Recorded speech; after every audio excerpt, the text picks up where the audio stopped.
Colonel Russell Williams, once a decorated commander in the Royal Canadian Air Force, was brought in for questioning in early 2010 after a string of home invasions, sexual assaults, and 2 murders. 27-year-old Jessica Lloyd and 37-year-old Corporal Marie-France Comeau, both brutally killed under circumstances that had shaken their communities in Ontario. At first, investigators only had tire tracks and a peculiar boot print to go on, but when those prints were matched to Williams' vehicle and military-issued boots, he was quietly summoned for an interview with Detective Jim Smith of the Ontario Provincial Police. Williams arrived in plain clothes, cooperative and composed, an image far from the one investigators suspected was hiding beneath the surface. What began as a calm, routine questioning quickly shifted. This is the interrogation of Colonel Russell Williams. You just have a seat there, Russell. The guy I was speaking with on whatever night that was Russ as well. Oh, yeah. And he took every number I had. Yeah, now they were doing some pretty thorough interviews that night. Yeah, absolutely. I was All right. glad to see it. Just going to move your gloves here. That's a little microphone, just to make sure there's nice and clear. As you can see here, everything in this room is videotaped and audio taped. Check. You ever been interviewed by the police in a room like this before? I Or? have never been interviewed like this. Oh, no? Okay. No.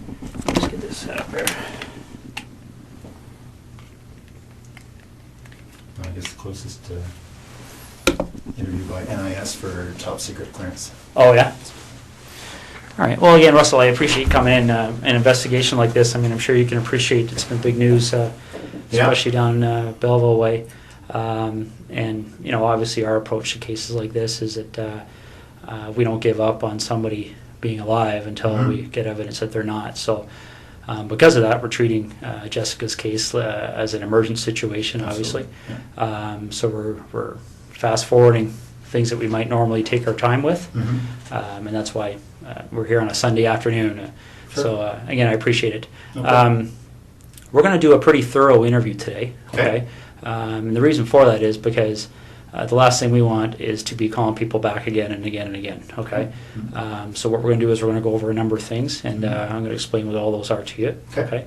I'm a big coffee guy. I don't know if you're a coffee guy or I am not, a but I coffee didn't guy, want to drink actually, in front of you. So No, I appreciate that. all right, go ahead. I could definitely, are they black? Yeah, they're just black with sugar. I could definitely I just started my so I probably have it a little bit.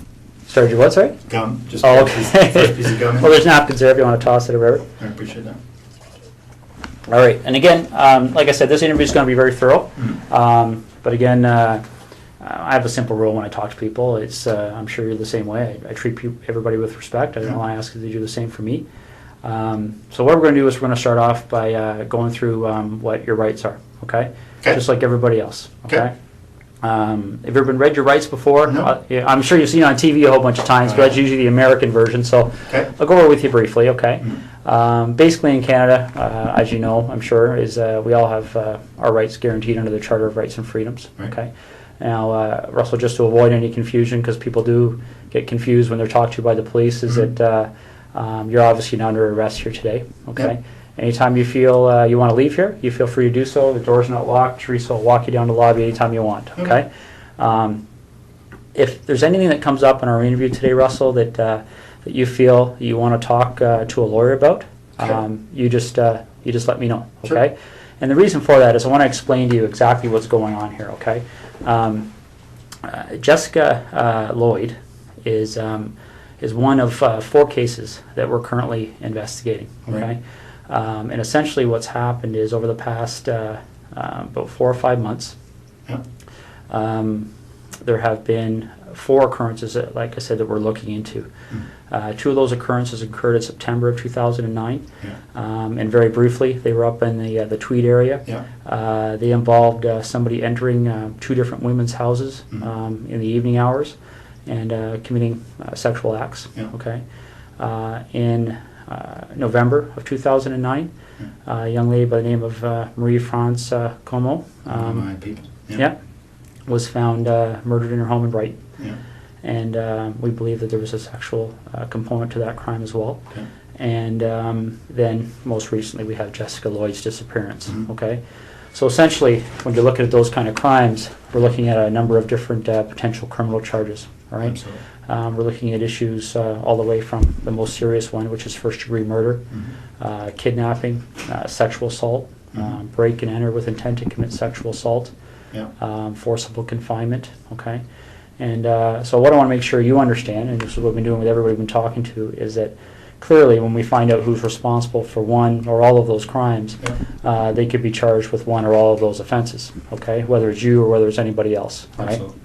And that's why it's important that we make sure that people understand what they have to do and what they don't have to do when they're talking to us, okay? So as I said before, any point today you feel the need, you want to speak to a lawyer, you let me know, and we can take you to a room where you can do that in private, okay? Okay. Do you have your own lawyer? I have a realty lawyer, but Okay. no, I don't have a lawyer. All right.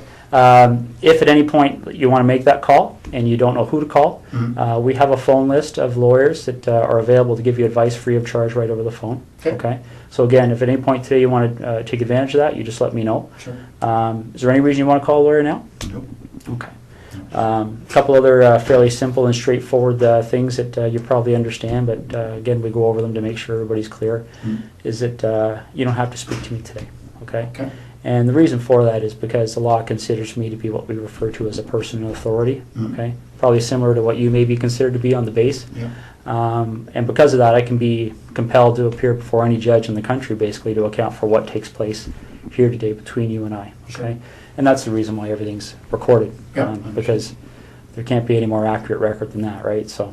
No, understood. And the other thing I want to make sure you understand is that, you know, you mentioned a second ago about Miss Comeau being one of your work associates. So I don't know what's happened since November on the military side of things. But what we want to make people clear on is that if you have been spoken to by any person in authority or any police officer about any of those cases, I don't want what they may have said to you to make you feel influenced or compelled to say anything to me today, okay? Whatever you might have felt influenced or compelled to say to them earlier, you don't have to repeat it to me and you don't have to say anything further, okay? But obviously what you do say, you know, for the third time is being recorded, right? So. Understood. These first two attacks happened not that far from my place in Tweed. Well, the second one did. Yeah. We didn't even know the first one had happened, but I understand that was reasonably close as well. But the second one was very close. Yeah. So certainly at the time, the OPP did a door-to-door. Yeah. Within a couple of days, probably the same night. So I spoke with a couple of guys then. Okay. Yeah, and I'm aware of that from looking at the different cases. And essentially, Russell, in a nutshell, that's what we wanted to talk to you about. Okay, those four cases are of concern to us, and you know, you've kind of almost hit the nail on the head about some of our issues that kind of make us want to talk to Russell Williams. Okay, because essentially there's a connection between you and all four of those cases. Would you agree? Geographically, and then I guess or I drive past. Yes, I would have to say there is a connection. Yeah. Yeah, and that's why I'll be quite frank with you. That's why things kind of evolved when the officers talked to you on Thursday night. Okay. We kind of went from there because when I think you discussed with them the fact that you were a colonel at the base. I was in uniform at the time, so. Yeah, so pretty obvious, right? Yeah. So essentially, then the connection with Miss Comeau was made, and I believe you're a door or two down from one of those two incidents in Tweed. 3 doors down, yeah. Yeah. Very close, absolutely. Yeah, exactly. So those are some of the issues we wanted to discuss with you. Yeah. Okay. So just getting back to these four incidents that we're talking about. Maybe you could just give me a little bit of history as to your arrival in the base in Trenton. When did you start working there? Friday on the day I was.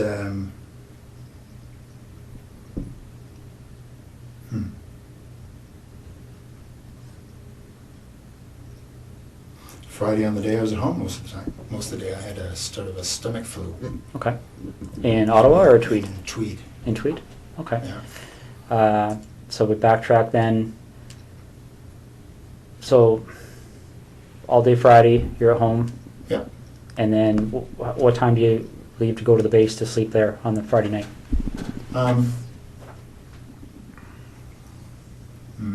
Not sure. Probably just went in for just before bed. So I probably left Tweed at between 8 and 9 or so. Okay. And you get to the base and spend the evening there and get up for the 5:30? Yep. Okay. That's right. So we backtrack from there. When did you arrive at your home at the cottage? I don't want to get confused between your home in Ottawa and the home in Tweed. Understood. So, No, I had been in Tweed all week. Yeah. The week prior now. Yeah, I think that's the case. Was in Tweed all week. Flew Saturday. Headed to Ottawa Saturday night. Okay. So if you didn't have the stomach flu on the Friday, what was your I think schedule it was that something day? like 8, really. Okay. What would have been my schedule? Just a standard schedule in the office. Okay. So, office brief in the morning, couple of meetings. I can't remember what the specifics were going to be. Okay. So Thursday night you slept at Tweed, or you? Yep. All right. And what did you do Thursday during the day? Thursday during the day, I was at the base again. I think it was a fairly standard day. I can't recall exactly, but yeah, nothing. I was not flying, so I was at the base. So I would have gone in early in the morning, back in the evening again. Okay. Do you remember what time you left the base that night?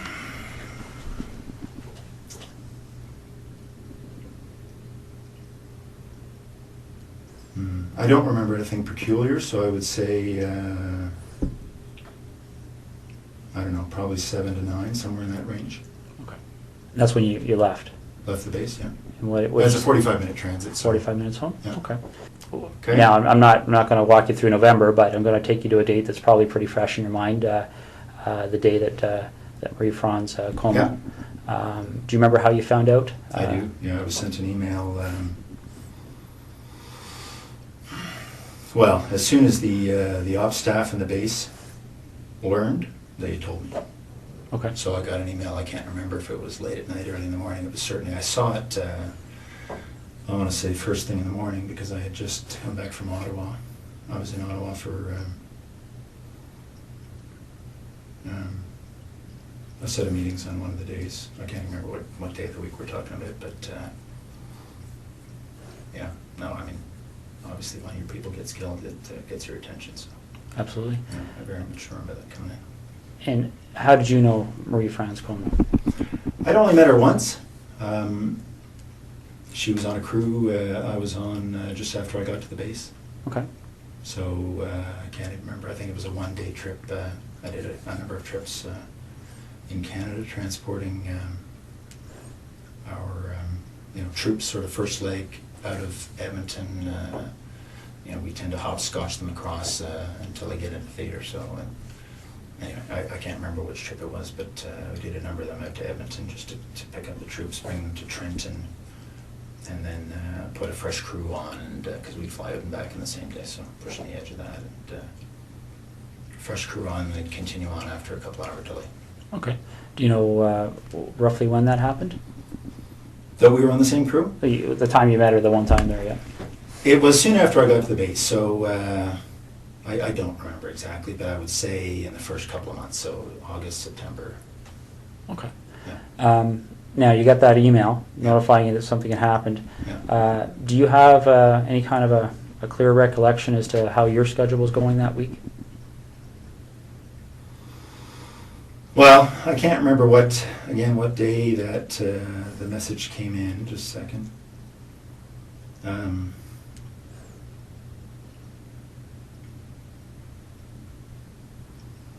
No, I can't remember what day of the week, but I'm just thinking there was a whole bunch of activity spun up as a result, obviously. No, I can't remember the day of the week.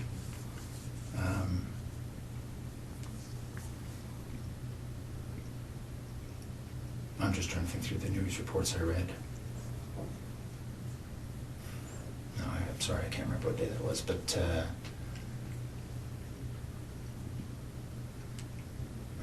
what we learned after the fact was that the MPs had learnt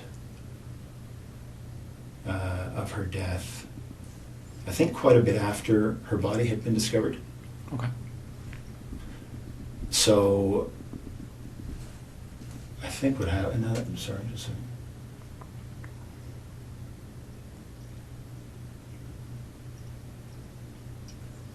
Okay. So I think, if I remember correctly, the MPs learned late that evening. Can't remember when, obviously, her body was discovered. It was probably in the news reports. But so they learned, and then they passed it to ops. So they immediately passed it to me. Okay. The MPs work for the wing operations officer, so they go, through their chain of command, and then as soon as the duty watch officer had that information, she advised me. Okay.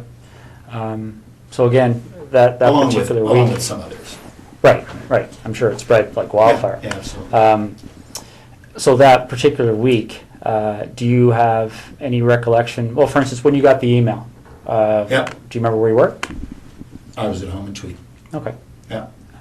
Do you remember if that was a week that you were reasonably stable in Trenton, or had you flown? No, over? I had been in Ottawa. I had been in Ottawa early in the week for some meetings over in Gatineau for one of the, it's actually for the C-17 acquisition. I was project director when I was here in Ottawa for that, so just some follow-up stuff for that. Okay. So I had been here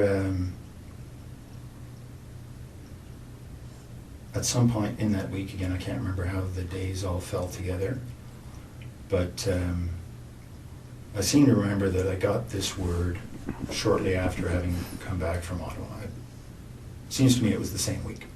So if we were to do a similar investigation in your background, is there anything you can think of that anybody may have misinterpreted, or anything in your history that somebody might say Russell Williams Absolutely. did this? No. Okay. Be very boring. What's that? It'll be very boring. All right, because essentially that's what I'm looking at. Is that you seem like a very intelligent person, and I think you can see how a surprise like that would certainly set off Absolutely. some alarm bells in There's our investigation, right? Okay. Yeah. So the next thing we need to cover off is, I'll just ask you this straight out. Given the types of crimes we're investigating, do you get much chance to watch television shows, CSI, things like that? I do watch, I prefer Law and Order, but I do watch CSI occasionally, yes. Okay. So you have an idea of, obviously, the forensic capabilities, things like that are out there. What would you be willing to give me today to help me move past you in this investigation? What do you need? Well, would you be willing to supply things like fingerprints, blood samples, Sure. things like that? Yeah. Okay. Footwear impressions? Yeah. Okay. All right. I think that's what we're gonna ask you to do. Okay. All right. Now we have a process we have to go through to do that. Okay. And for the blood sample, I don't take the blood sample. We have specially trained officers that are trained to do that. Okay. I'm going to step out and make sure they're still available. Can I assume you're going to be discreet? It's possible. Yeah. Because, this would have a very significant impact on the base if they thought you thought I did this. Well, bottom line, Russell, that's one of the reasons we're here on a Sunday afternoon. Okay. The military certainly be of great assistance to us, especially in relation to Miss Comeau's investigation. Mm-hmm. So that's certainly one of the things that went into our decision to give you a call at home today and see if we could deal with this today. Okay. So, okay.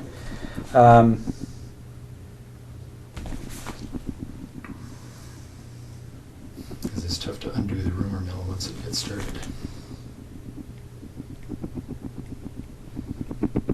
But I appreciate that. Okay.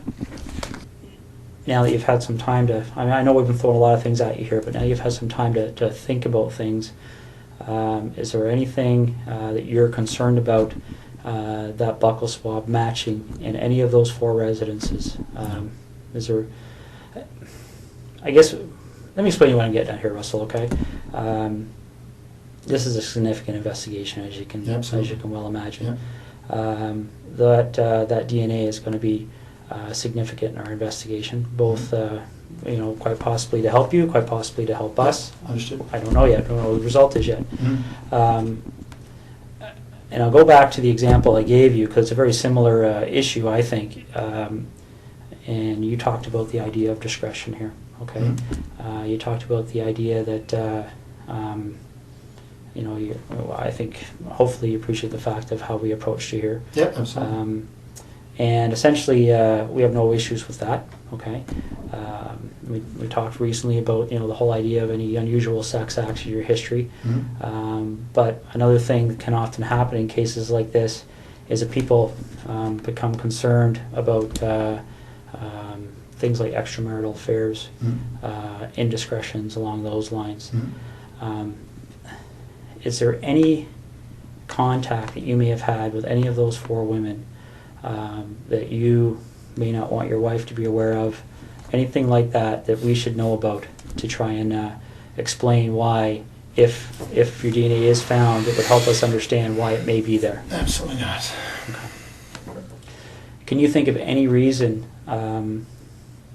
why we would find your DNA in any of those residences? Let's focus on, well, for instance, I believe, let me just check the name there, make sure I've got the right address. Talking about the house that was just a couple of doors down from you there in Tweed.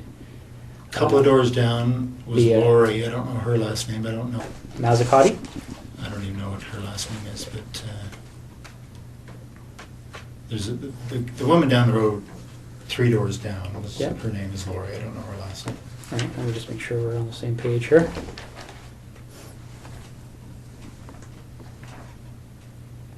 My understanding is she lived at 76 Cozy Cove. Yeah, so she would be the one, the second one, the second incident on your road there. Yep. A couple of doors down. Ever been in her house? No. We met her once, I think the first summer we were there, so in 2004. Okay. And that's what I'm getting at. Again, this is a credibility issue, right? Yeah. Because I don't want to come and see you 2 weeks from now and say, you know, Russ, our CSI people went in that house. And are you familiar with how DNA works? I think broadly, yes, I would guess so. One of the challenges we have in 2010 with DNA is it's become so precise that I guess the best way to explain it is I can think back 15 years ago when I started in violent crime investigation. Yeah. For us to get a DNA match, the sample we had to find was, you know, probably would have filled half of one of these cups. Okay. You know, because they destroy so much of the sample in the testing. Okay. Essentially, DNA has become more and more precise to the point where when you and I walked in this room earlier today, we could have sat down, talked for 30 seconds, walked out. CSI officer could have come in 3-4 days from now, did some swabs here, and he would have found your DNA and my DNA, and probably a lot of other people's DNA. Sure. A little bit gross to think about, but essentially, you know, as we talk, you know, a little bit aspirate comes out of our mouth that contains our DNA, or or our skin cells contain our DNA, and that's what I'm getting at. If you were ever in Lori's residence, quite possibly, quite innocently, your DNA could be in that residence. Has there ever been a time you've been in there? No. Okay. What about the other lady down the road on? I hadn't even heard that name, so no, I don't actually know who that was. Okay. Have you ever visited Marie France Comeau at her residence? No. Okay. All right. So you're quite positive there would be no reason why your DNA would be in any of those 3 locations. Okay. Did you know Jessica Lloyd even in passing for any reason? No, I didn't hear her name till it was on the news. Okay. And the reason I'm asking that is because I know you were asked that question on Thursday night, and sometimes what we find, and again, this is one of those situations that can sometimes cause us to get into a lengthy investigation as somebody that maybe doesn't deserve it. But what can happen sometimes is somebody gets stopped by the police like you did, and they get asked that question, and people, when they're stopped by the police, they can be nervous, okay? So they blurt out an answer, and then they start driving away, and they go, oh, why did I do that? Because the problem is that once they get asked again, then they feel compelled to maintain that answer for fear that if they change their answer, somebody could find it. You understand what I'm saying? I do. Okay. So I want to make sure that's not happening here. I don't care what you said to the officers on Thursday night last week. If there's any communication or contact between you and Jessica Lloyd, you've seen her picture, right, around town? Yeah, absolutely. Okay. Ever seen her before? I don't know. I would say I have not. Okay. All right. All right. And you mentioned something about doing some renovations at your property in Tweed there. I think you said something earlier about tearing up carpet. Correct me if I'm wrong, but Oh yeah. okay. When did all that happen? In 2004 or 5. Okay. Any recent renovations? No. Okay. All right.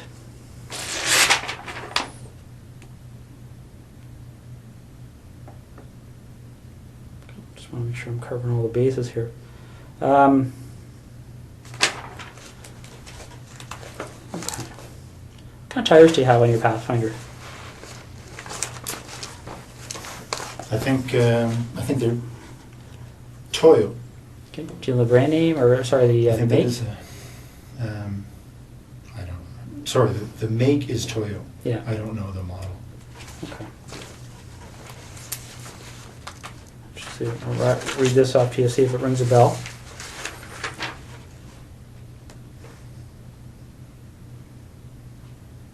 Ever heard of, does Toyo Open Country HTS That sounds make any right. sense? Yeah. Okay. When did you have those tires put on your Pathfinder? Well, it's the second version we've had of them, so I think it might have been this past fall. They replaced other ones we'd had on the same. Okay. Well, Toyo, I can't say that they were exactly the same model, but our dealership here in Ottawa says they're very popular for the Pathfinders. Okay. And they were good. They lasted a long time. All right. I've had I think you were talking about the whole idea of the MPs helping us with our investigation, stuff like this. You have the same system as we do at our headquarters with the swipe cards. Mm-hmm. One of the things one of our investigators did is they made a call while I was talking to you there because we were trying to work through that week of the 23rd of November. Okay. 23rd being the Monday, 24th being the Tuesday. Okay. What they've told us is that, and I want to make sure I get this right, is that on the 23rd, your swipe card was being used at the base. Okay. Okay. On Tuesday 24th, there was no use of your swipe card. Okay. And then on the following days, the Wednesday, Thursday, Friday, there was what appeared to be average activity of your Okay. swipe card in the base. Does that make sense to you? It does. That says that I was in Ottawa on the Tuesday. Okay. Do you remember where in Ottawa you were? Yeah, I was in Gatineau with, as I said, meeting about the C-17. Okay. Now, again, I want to be fair to you here. We're going back 2 months. Yeah. Are you sure that would have been the day you were in Ottawa? Well, only because I wasn't at the base. Okay. So I can't remember, honestly, that that's the day I had the meeting in Ottawa, but if I wasn't at the base, it was because I was here. Okay. Now, if that is the day you had a meeting in Ottawa, do you remember being at the base on the Monday, the 23rd, and swiping your card in and out? Do you remember what you would have done that evening to get to Ottawa for that meeting? Like, would it be...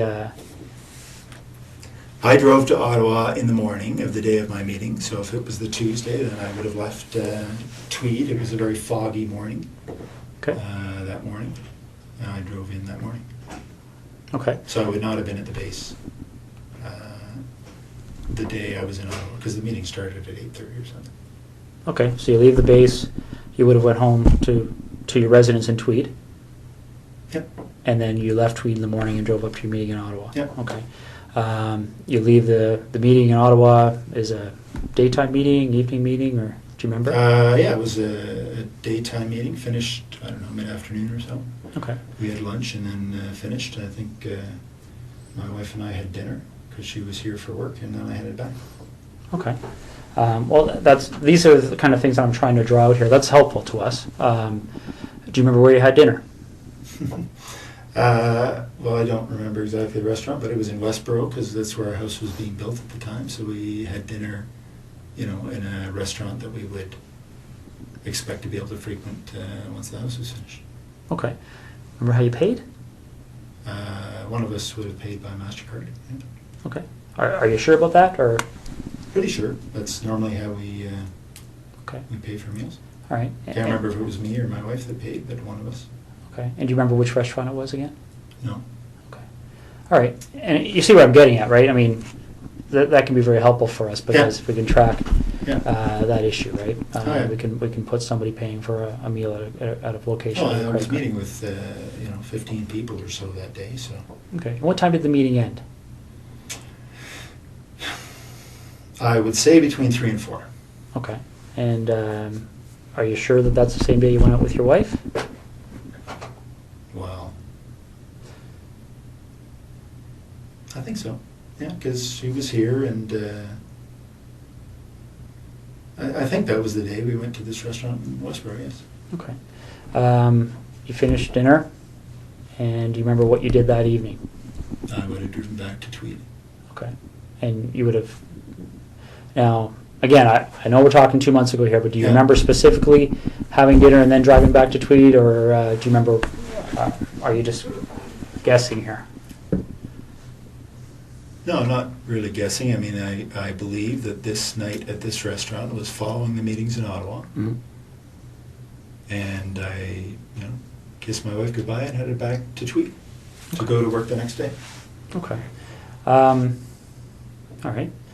The tires that you have on your truck, right? The reason I asked you about that is there any time, I mean, you recall where you were stopped by the officers there? Yes. Okay. Did they explain to you what the significance of that the was location? her house. That was her house. Yeah. Okay. So you remember that location? Yep. Do you remember what the crossroad was, or? I don't think there was a crossroad. It's sort of just on the south end of 37.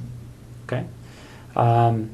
When you get stopped at that location, has there been a time in the recent 1 or 2 weeks that your vehicle has left that road for any reason whatsoever? Have you driven into a field with your vehicle at all? For any reason you can think of? No. Okay. Because I want you to rack your brain here. This is important. So, is there anything you can remember doing that would have caused you to drive off the road at that section of roadway? No, that's my early. That's the early part of the highway, and just head north. It's about 30 minutes from there to. Probably 20 from there to my house. Okay. Would it surprise you to know that when the CSI officers were looking around her property, that they identified a set of tire tracks to the north of her property? Looks as if the vehicle left the road and drove along the north tree line of Jessica Lloyd's property. Okay. They took they examined those tire tracks. And they have contacts in the tire business. Obviously, tire tracks are a major source of evidence for us. Sure. Shortly after this investigation started, they identified those tires as the same tires on your Pathfinder. Really? Yeah. Okay. Okay. One of the other things that they do to try and identify the type of vehicle that may have left those tires, well, is they do two things. They talk to witnesses. Okay. There was a female police officer that actually drove by that location that evening and recalls seeing an SUV type vehicle in the field to the north of Jessica Lloyd's house, consistent with a Pathfinder. Okay. Could maybe consistent with other things, but consistent with a Pathfinder. And they, what they also do to try and identify the type of the vehicle is they look at what they call the wheelbase width, okay? Because different vehicles, different makes, models have wheelbase width. So they can take those two sets of tire tracks, measure the distance between them, okay, and determine what the width is, and then they can enter that into a vehicle database, and it will spit out the types of vehicles, okay?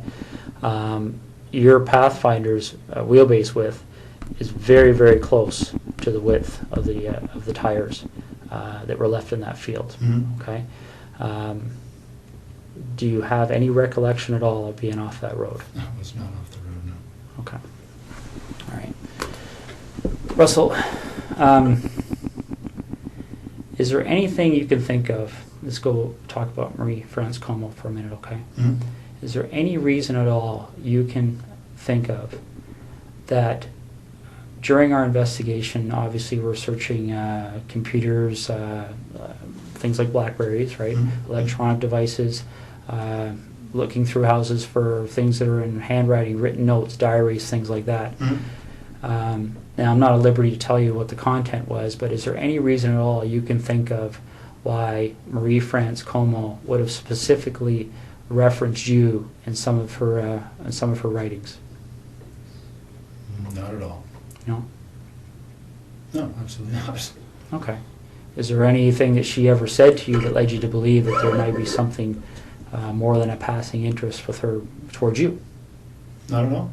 No, we spent, one flight together talking. I'd go back occasionally and talk. No, if that's the case, that's very surprising. Okay. All right. You have any questions for me right now? No. Okay.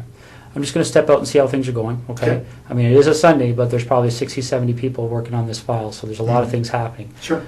So let me go out and see what's happening, and then I'll come back in and we'll hopefully continue, okay? I told you when I came in here that I'm going to treat you with respect, and I've asked you to do the same for me. We talked about the whole idea of how we've approached you here, okay? The trying to be as discreet as possible, okay? But the problem is, Russell, is every time I walk out of this room, there's another issue that comes up, okay? And it's not issues that point away from you, it's issues that point at you, okay? And I want you to see what I mean, all right? This is the footwear impression of the person who approached the rear of Jessica Lloyd's house on the evening of the 28th and 29th of January. Yeah. Okay? All right? Now, I want you to keep in mind that this is slightly smaller, okay, in scale. Okay? Okay. All right? That's not to scale. The footwear is actually bigger. Okay. If you look here on the ruler, you'll see that 1 inch is just slightly smaller than an actual inch. Okay. Okay? But this is the way it prints off on the computer. Yeah. I'm going to move this over so you can see what I mean, all right? Because essentially when you're dealing with footwear impressions, we have a gentleman on the OPP who's basically world-renowned. His name is John Norman. And essentially with footwear impressions, you're in a situation where you're pretty much in the area of fingerprints, okay?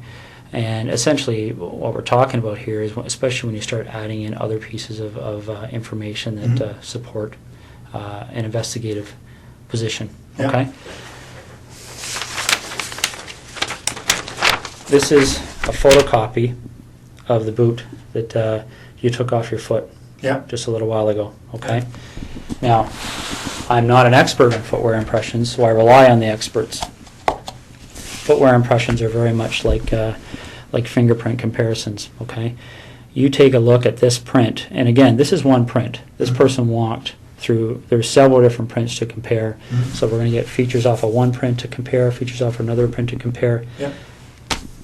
These are identical.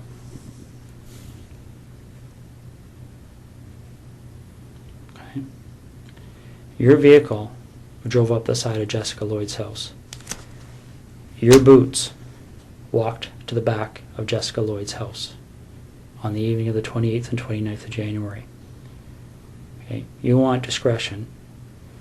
We need to have some honesty, okay? Because this is getting out of control really fast, Russell. Okay, really, really fast.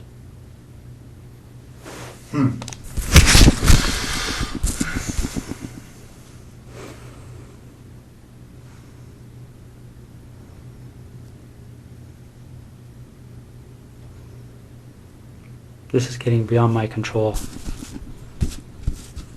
All right, I came in here a few hours ago and I called you the way I called you today because I wanted to give you the benefit of the doubt. But you and I both know you were at Jessica Lloyd's house, and I need to know why.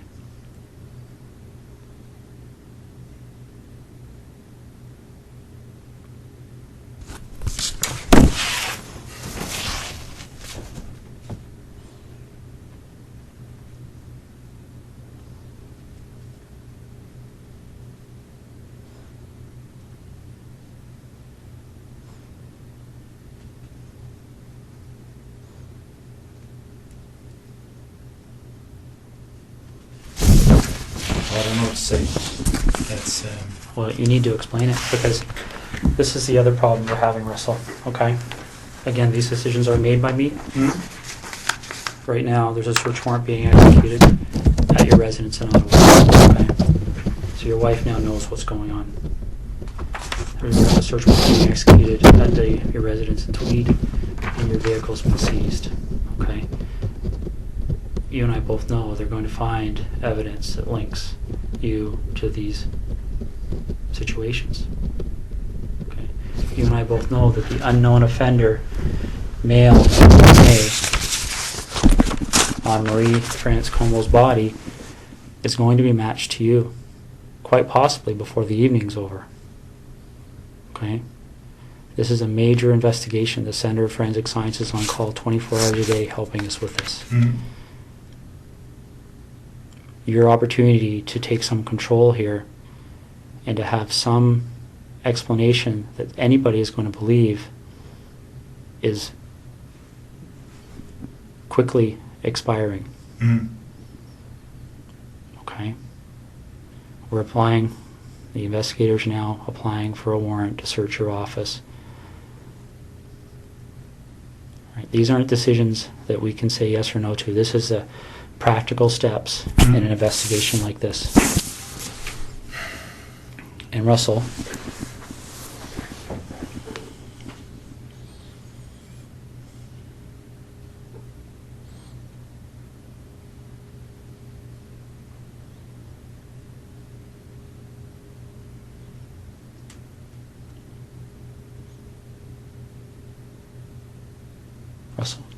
Mm-hmm.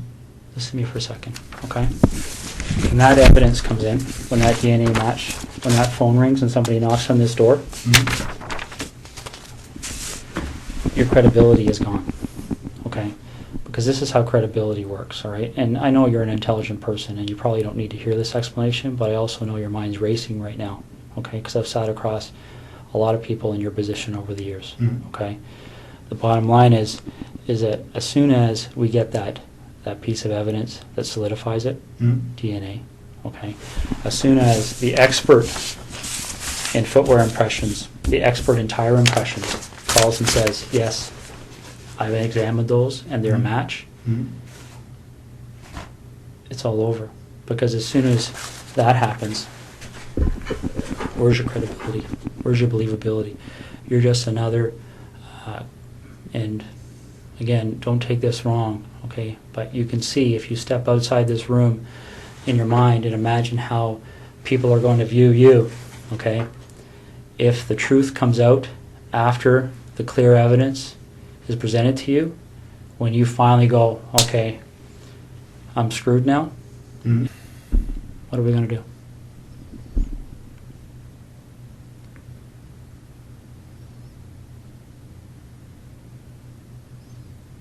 Russell, you know there's only one option. What other option is there? What's the option?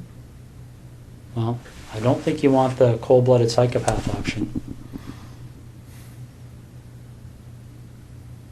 I might be wrong. Okay, because don't get me wrong, I've met guys who actually kind of enjoyed the notoriety, got off on it, got off on having that label. Bernardo being one of them. I don't see that in you. If I saw that in you, I wouldn't be back in here talking to you, quite frankly.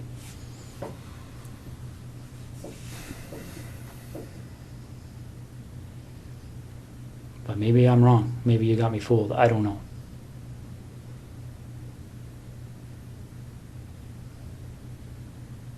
This is over. And it can have a bad ending where Jessica's parents continue to wonder where her daughter's lying.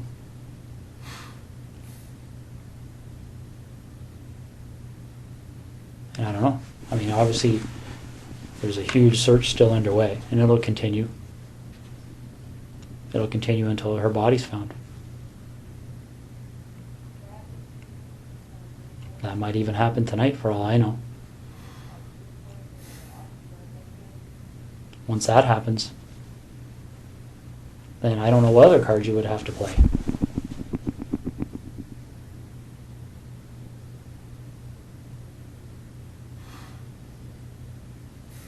What are we going to do?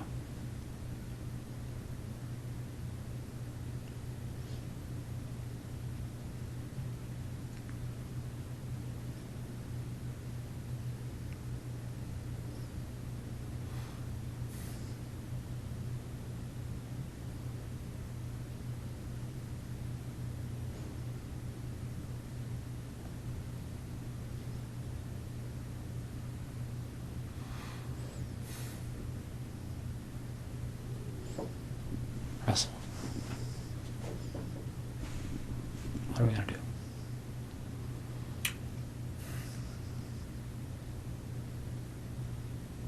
Call me Russ, please. Okay. What are we going to do, Russ?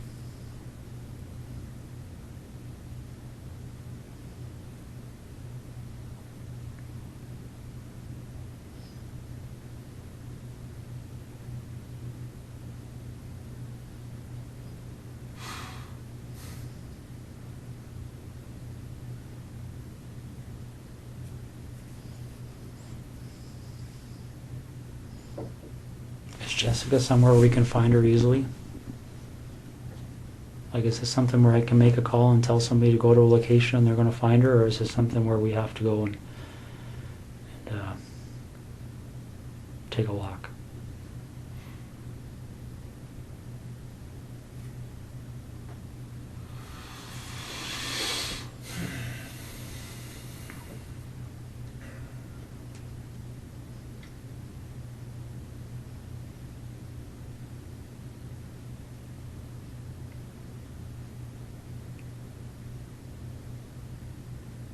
Which direction are we heading in here?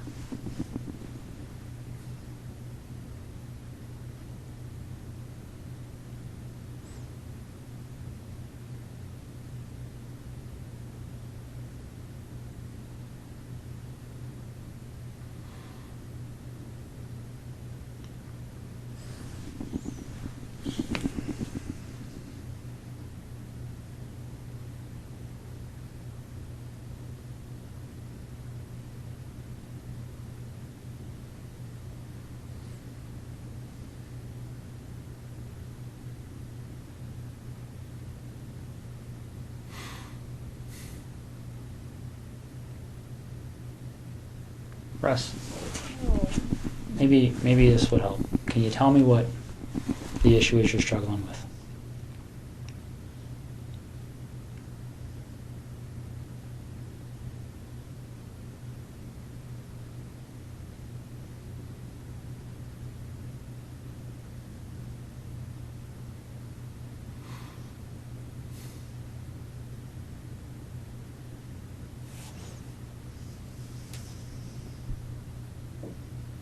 What's the issue you're struggling with?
It's hard to believe this is happening. Why is that?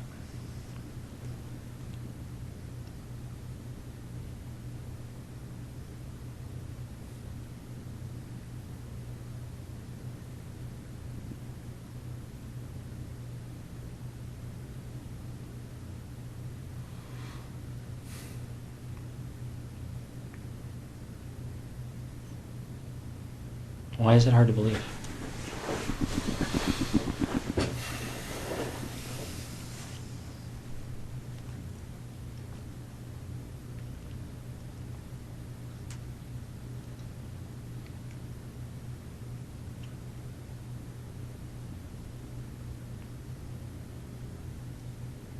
It's just hard to believe.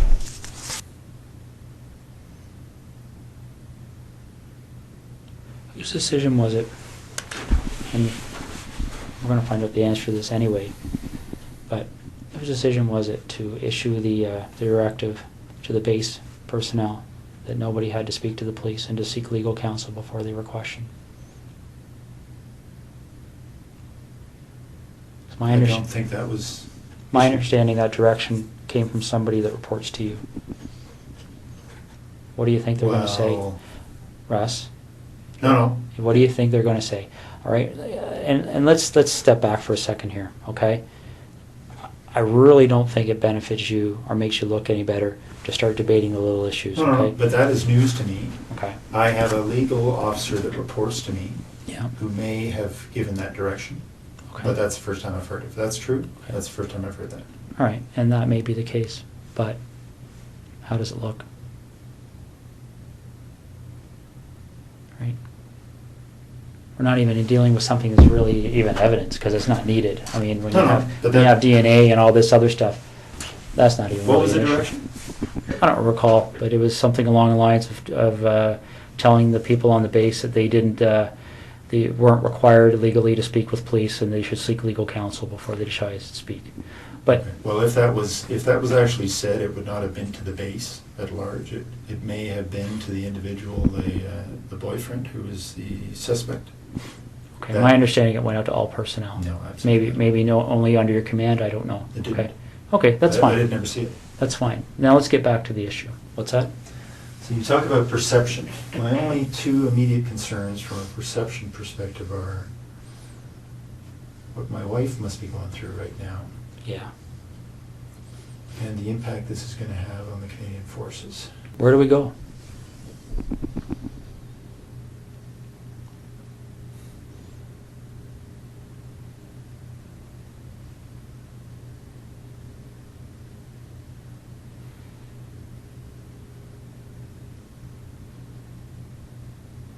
Russ, is there anything you want from me? Is there anything you want me to explain? Is there something missing that you're struggling with that I can shed some light on for you?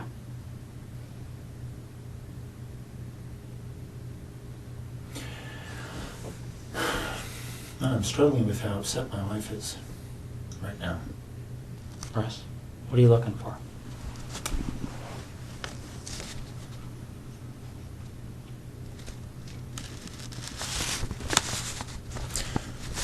I'm concerned that they're tearing apart my wife's brand new house. So am I.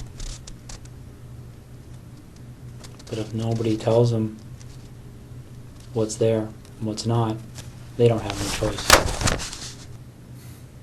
Computers will be brought to Microsoft in California. They'll be picked apart. You can't erase things from computers. It doesn't happen. I'm sure you've seen that. I'm sure that's pretty common knowledge these days. It just doesn't happen. They sell programs that to try and help people clean their computers of stuff, and our guys are pulling that stuff out all the time. The FBI is pulling that stuff out all the time.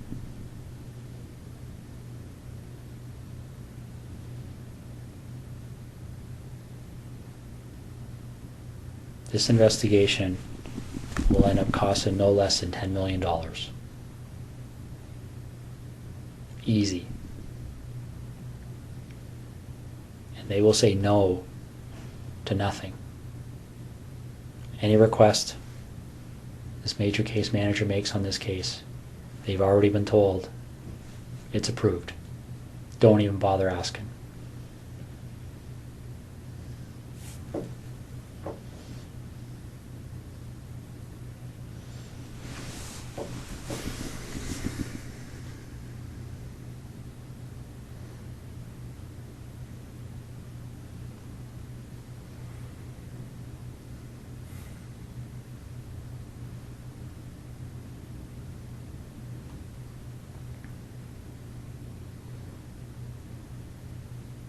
So what am I doing, Russ? I put my best foot forward here for you, bud.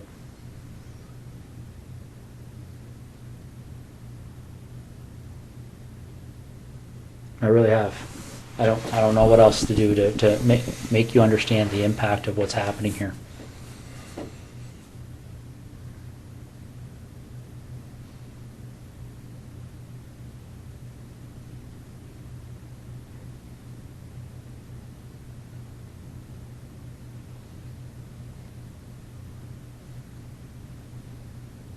Did we talk? I want to minimize the impact on my wife. So do I.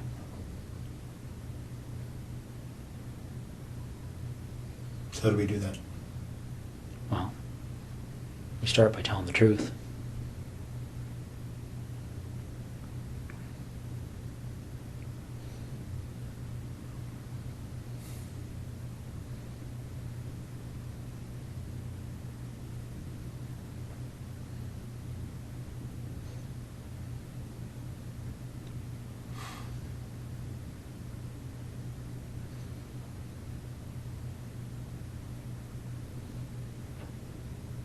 Okay.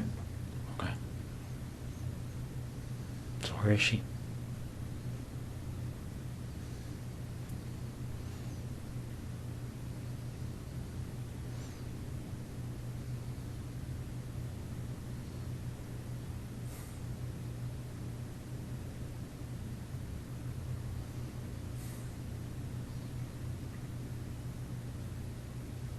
Get a map. Is she close to where she lives? I've got maps of that general area.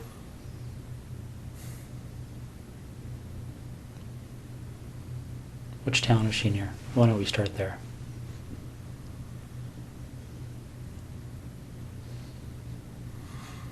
I'm not sure, but if you give me a map of that covers Calabar down to the highway and over to Tweed and south, I'll show you. Let me see what I got here. I might have something. Is she inside, outside?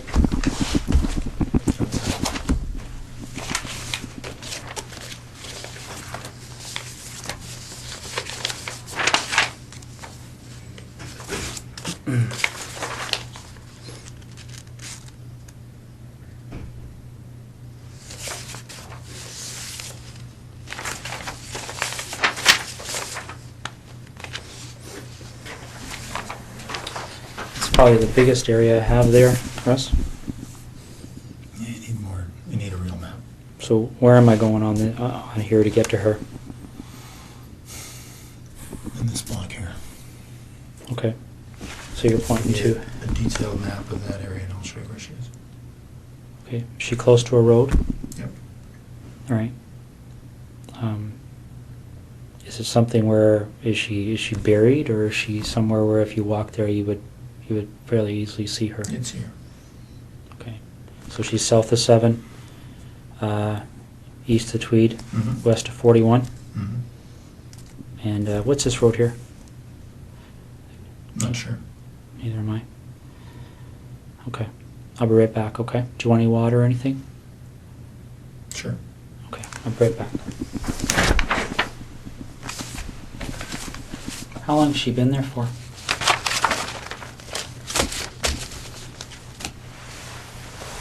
A little over a week. Was it fairly quick from the time she left? Friday night. Friday night? Yep. So where was she between Thursday night and Friday night? In Tweed. With you? Yep.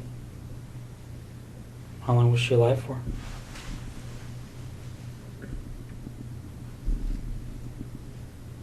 Almost 24 hours, not quite. Okay. Russ?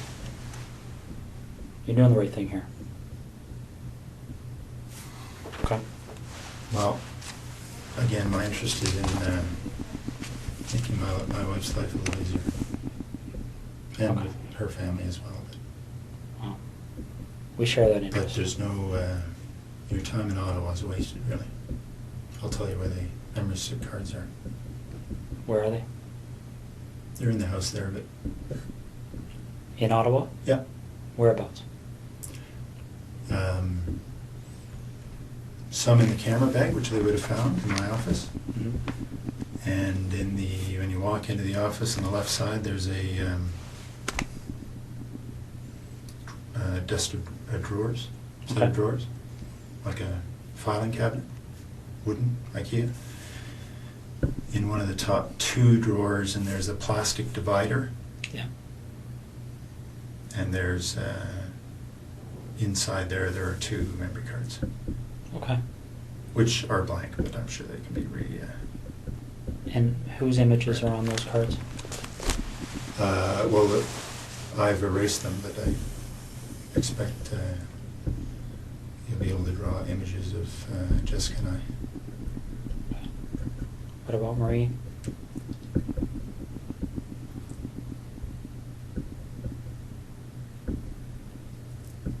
There may be images on there as well. And the 2 women from September? Yep. Okay. Do you have those images stored anywhere else?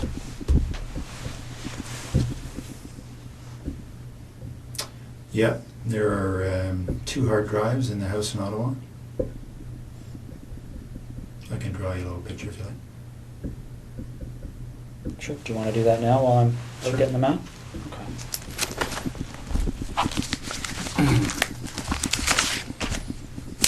You want anything to eat or anything? Leave that with you. Okay. Sure.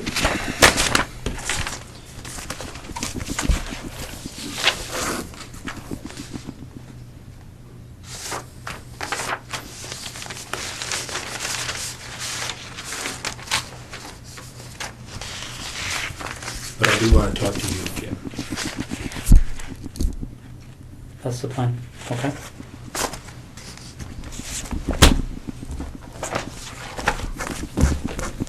I'll be right back.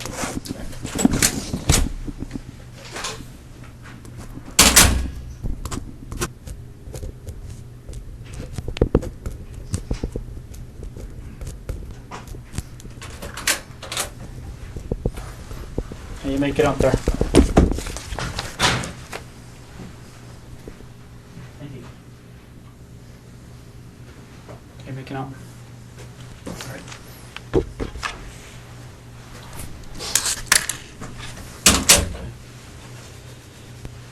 Somebody running around looking for an actual map, but I did the same thing with the Google Maps. Just have to glue them up a little bit more.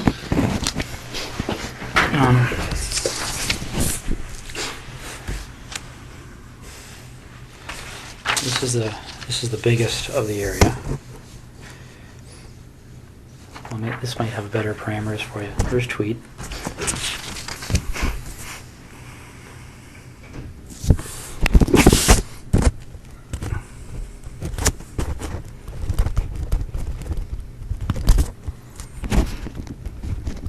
.7 kilometer from this intersection on the side of the road. And what road is that? Carey? South of, can't read that word. East Hungerford? Does that make sense? Oh, there it is there. Okay. How far off the road is she? 40 feet. Is she covered with anything? She's wrapped up. In She's what? on the surface. Just a gray something or other cover. Okay. Barry, the obvious question I'm going to have for you is, when they go there, and they'll be there shortly, they're going to find her? Oh, yeah. Okay. I'll be right back. You look like you want to say something. Just that this place, my wife, it's been a dream for the better part of a year, so I'm keen to get them what they need and so they can leave her alone. Okay. Well, we're going to do our best to keep that as low-key as possible, okay? What do you want to talk about? It's pretty wide open now, eh? Yeah. What do you want to know? Well, do you want to work forwards or backwards? Doesn't matter. Why don't we start with Jessica? Okay. How does that start for you?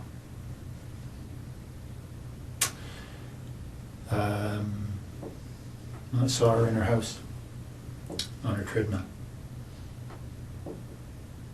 Wednesday night, I guess. And I noticed she wasn't there Thursday. So I got into the house to look around.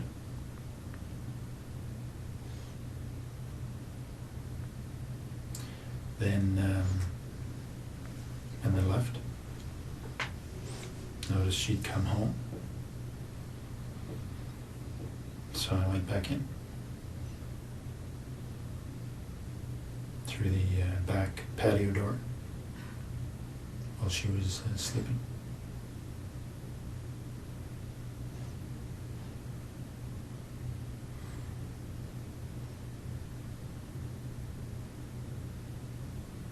Okay.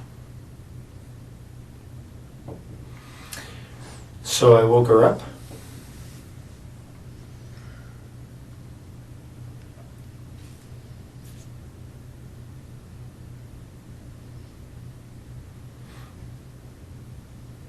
Didn't hit her. She only hit her once. Friday night.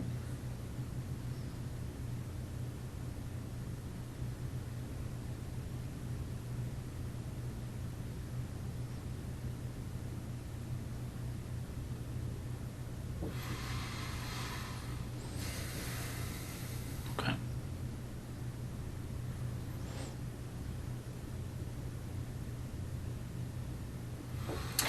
Well, so I raped her in her house,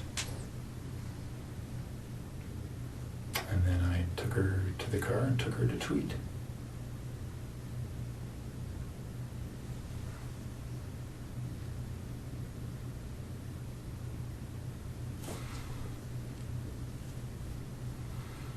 And spent the day in Tweed.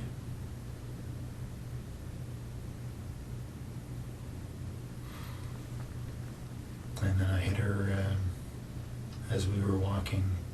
She thought we were leaving.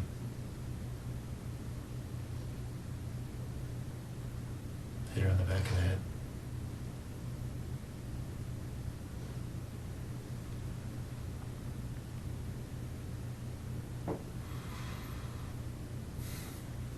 Okay.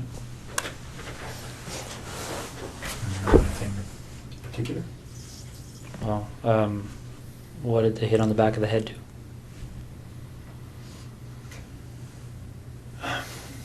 Well, I was surprised that her skull gave way. She was there and immediately unconscious. I strangled her. Okay. What did you hit her with? Flashlight. Okay. In the house or outside the house? In the house. Yeah, they'll find signs of that. Where in the house did this happen? In the main portion, just in front of the fireplace. What do you mean they'll find signs of it? Oh, there was quite a bit of blood. I hadn't expected. I'd expected to knock her out. But obviously generated a lot of blood. What did she bleed onto? The floor. It's just tile floor. Okay. Did you clean it up or did you? I wiped it up. I know it'll be easily spotted. What makes you think that? Like, if I walked in that house right now, would I see it? You wouldn't see it, not at all, but, you know, the right signs will show it, I'm sure. Okay. So when that happened, did she have clothes on or was she naked? Yeah, or? she was dressed. Okay. So when we find her, is she going to have those clothes on too? Yeah. All right. Okay. Marie France Comeau.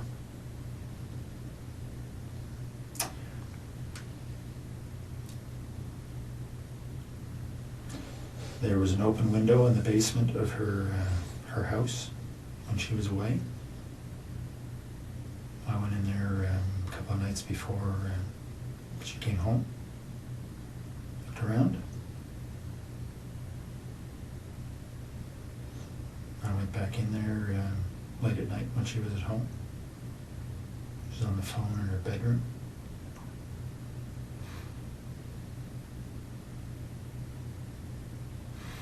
She actually discovered me in the basement. She was trying to get her cat to come upstairs, and the cat was in the basement, had seen me and was fixated on me in the corner. She couldn't get the cat up, so she came downstairs trying to get the cat, and weren't sure why she came over to me. I guess the cat was staring at me, and she was wondering what the cat was staring at. The lights were on.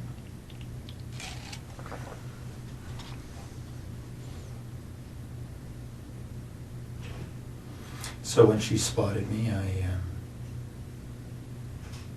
had the same flashlight. I subdued her. Tied her up, brought her upstairs.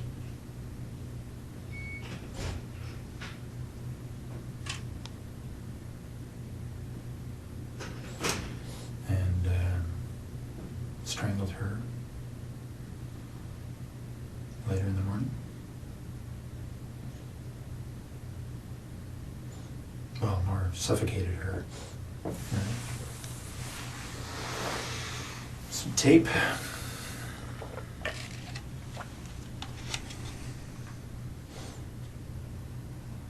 Left her there.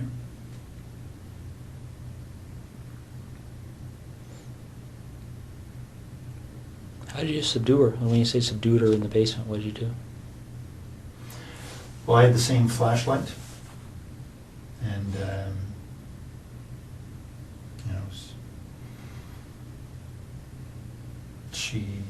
she saw me right away, so it was just I hit her a couple of times and around her head, try and knock her out. Didn't, but she was bleeding a little bit.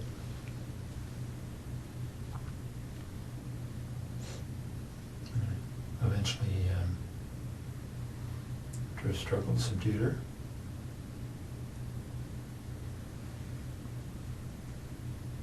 Okay.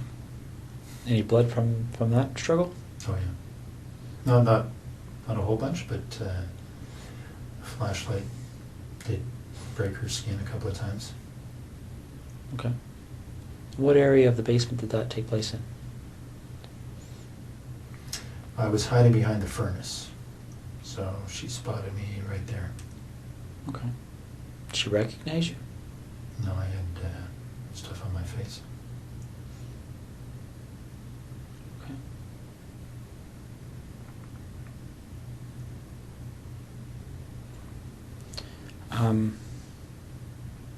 So then you go upstairs, and you said she suffocated?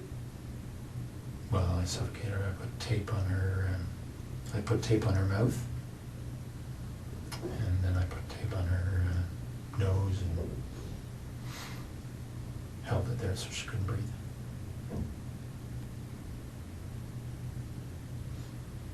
Okay. What kind of tape was it? Duct tape. What happened to it? Well, I took it with me, and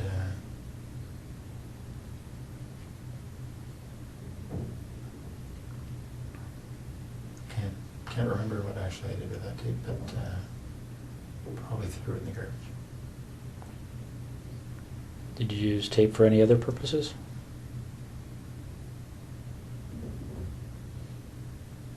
No. Okay. Did she ever recognize you through this whole episode? No. What did you say you had on your face?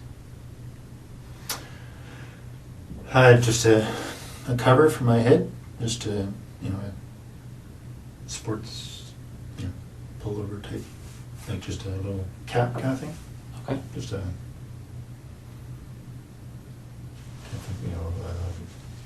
lycra or something, and just a headband over my nose and mouth, so it covered most everything but my eyes. Okay. Now this flashlight, where is that now? In Tweed. In the house? Yep. What kind of flashlight is it? It's a red 3 double D. I'm not sure what brand it is, but it's a metal, you know, one of these aluminum. It's like a big, I can't remember what brand of, you know, aircraft aluminum flashlights already see around. Anyway, it's a bigger one of those. Did you take anything out of Marie France's house or Jessica Lloyd's house? Yeah, some of their underwear. Okay. That's all. And where is that?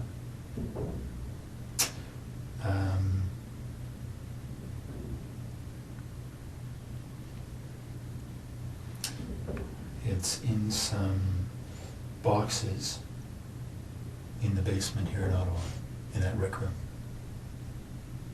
So we just moved in, so there are boxes everywhere. So on the same side as the furnace room, sort of in the back against the wall. Okay. What do the other boxes look like?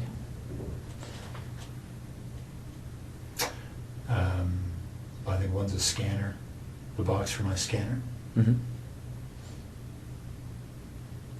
They're all right next to each other, so a quick look through the boxes there will find it. Okay. How much underwear is in those boxes?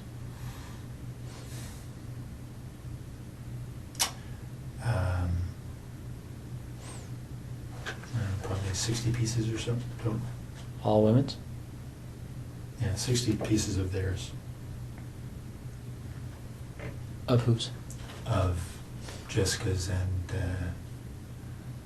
Marie France. So you took 60 pieces from between the two of them? Yeah, Okay. I think so. All right. And they're in a, like when you talk about a scanner, is it a computer scanner box? My computer scanner is up in the office, and its box is down in the basement, so Okay. it's inside that box. Does any of the underwear in those boxes belong to anyone other than Marie France or Jessica?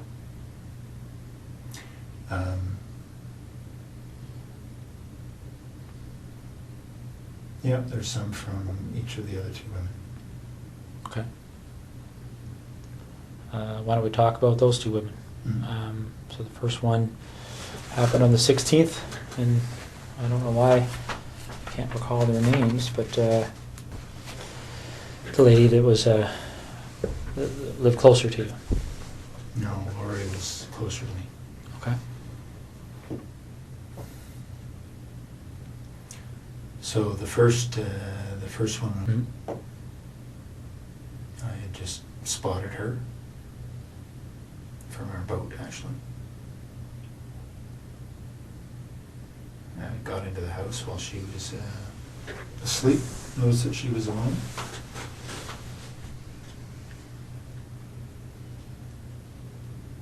And just hit her with my hand while she was sleeping.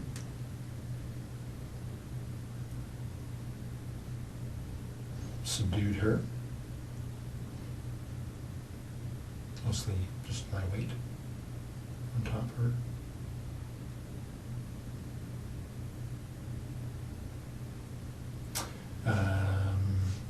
Had her take off her pajamas.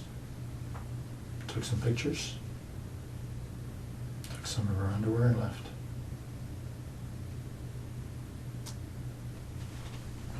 And the other woman? Same kind of deal. Got in through the back of the house. She was sleeping in her, not in her bedroom, but in her, you know, in front of the TV. Very much the same story.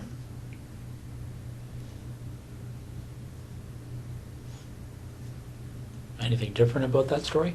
I mean, pretty much the same story and exactly the same story are two different things, right? Yeah, no, not much different at all. I did have the flashlight that time. I hit her with a flashlight. And thinking it would knock her out. It did.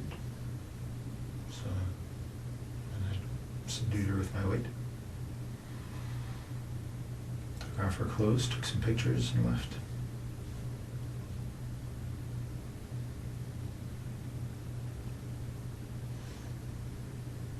Why do you think these things happen?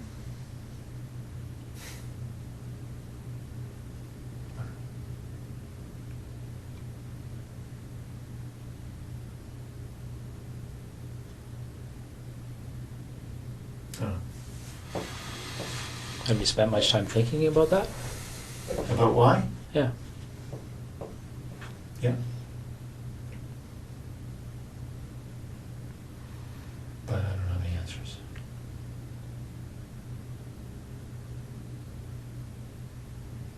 And I'm pretty sure the answers don't matter. Well, let me ask you this: did you like or dislike these women? I didn't know any of them. Okay. I had met Marie France that one time in our airplane. Okay. No, I guess when you're going through these things, are you? Well, let's talk about Jessica, because she was there with you for the whole day, right? Mm-hmm. What kind of feelings were you experiencing while you were with her that day?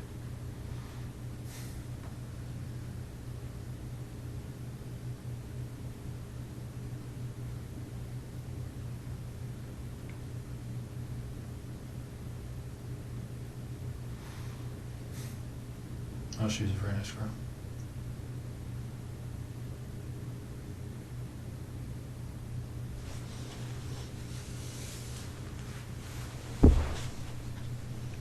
Can you tell me why you killed her? Right? Do you know why you killed her? Well, I think I killed her because I knew that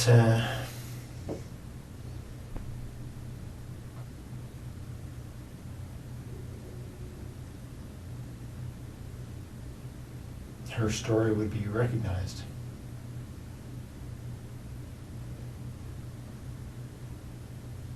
Her story would be recognized? How do you mean? Well, because she knew I was taking pictures. Mm-hmm.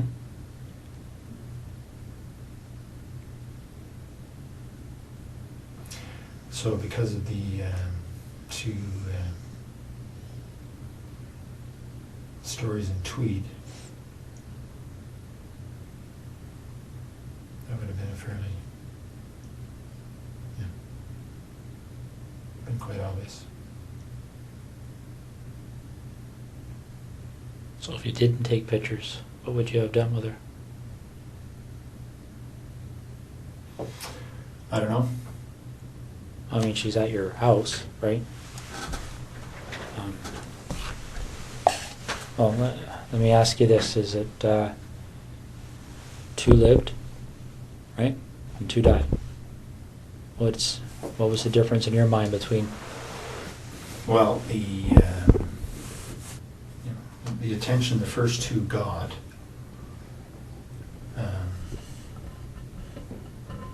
was very much focused on, obviously, or for obvious reasons, the pictures I took.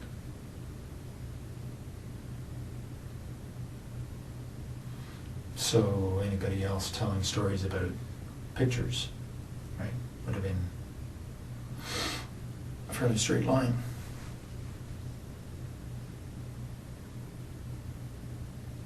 Okay, but when this thing happened with Marie France, did you believe that you were already a suspect for what happened in Tweed? No.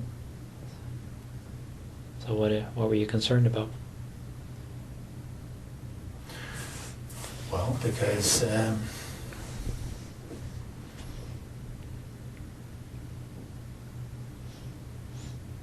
I was pretty sure that she was serving military, right? Mm-hmm. It would have been difficult for investigators to ignore that connection. Okay. Yeah, makes sense.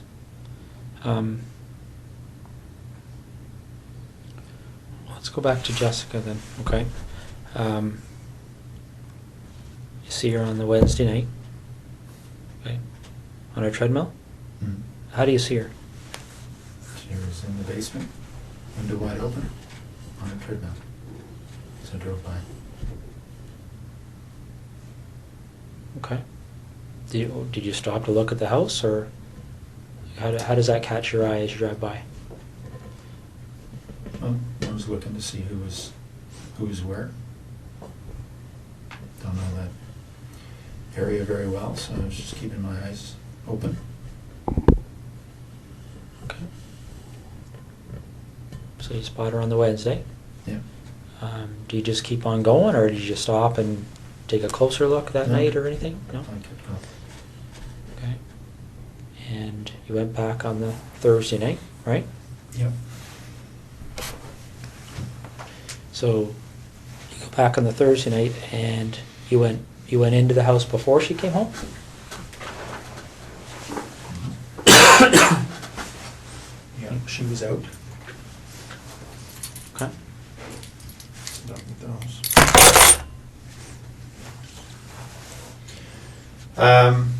Yeah, she was out. Got in through the kitchen window. It's unlocked. Everything else was locked. Okay. So you're in there doing what? Looking around to see who lived in the house. It was just her. Okay. And then what do you do?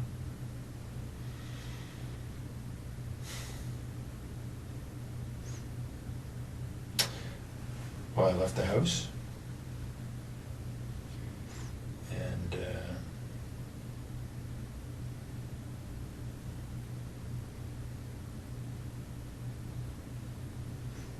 she came home. I hadn't been out of the house very long. So I watched for a little bit to see if she was alone.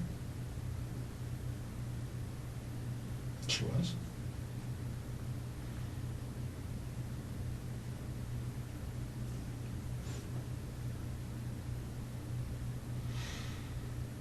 And I went in when she went back to sleep. When she went to sleep. Okay. So you go in, she's sleeping, and what do? Well, I snuck up to the side of her bed, expecting to try to knock her out. She woke up, but she did as I said, so I didn't hit her. What did you say? Said, lie down on your tummy. Okay. She did. I tied her up. What'd you tie her up with? Some rope I brought. So she's on her stomach. How are you tying her up? Just tying her hands behind her back. Okay. She got clothes on at that point? Mm-hmm. What kind of clothes? Sweats. All right. You tie her hands behind her back, and then what happens? I took her clothes off.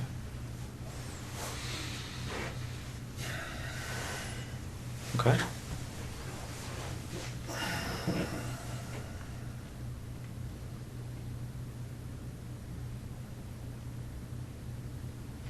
And then what happened? I raped her. A rape could mean a lot of different things. What kind of sexual act took place? Just, vaginal and oral. Okay. Oral. Who was performing the oral sex?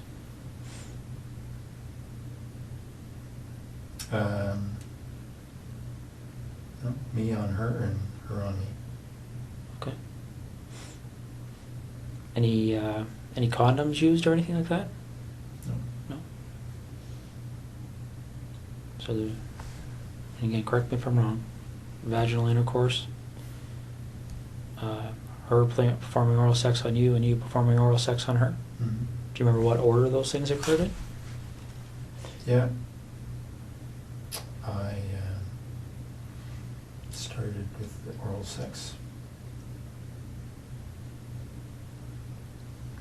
Then I raped her. And then later on I made her perform oral sex on me. Okay. Anything, any kind of conversation happening when this is going on? Yeah, a little bit. What was being said? Well, I threatened her before she, before I had her perform oral sex. What did you say? Well, I put a zip tie around her neck. I said that I would pull it if I didn't like what she would do. Okay. So she did what you told her to do? Mm-hmm. Any issues there? Any reason to pull it? No. So, do you remember if you ejaculated at that point? Or at any point? Not at that point, but later on. Okay. So, the oral sex finishes, and then what happens next?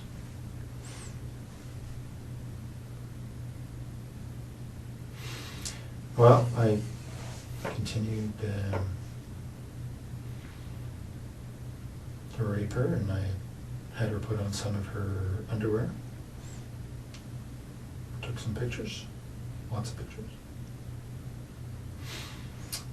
And then got her dressed,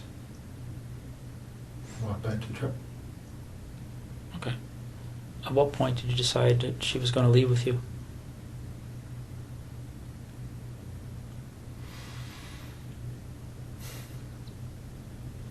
I'm not sure. That wasn't necessarily always the plan.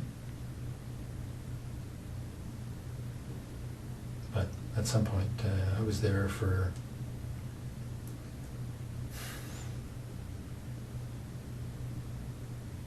three hours, 3 and a bit.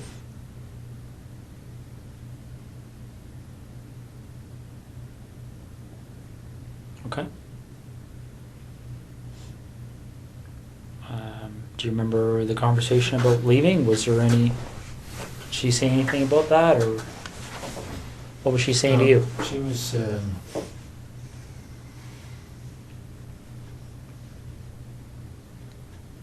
certainly cooperative. Okay.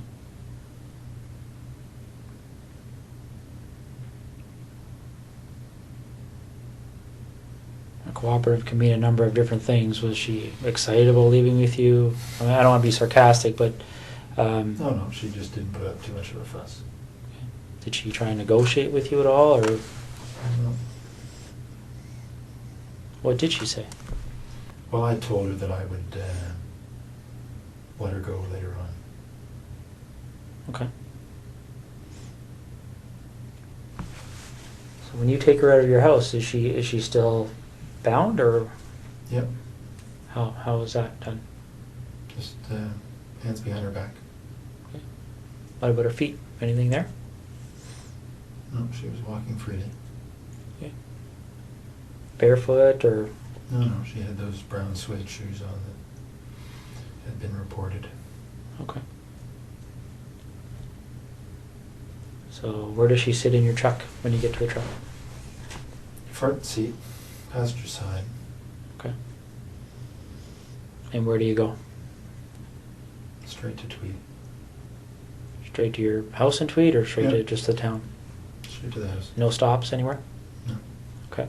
What time, do you remember what time you arrived there?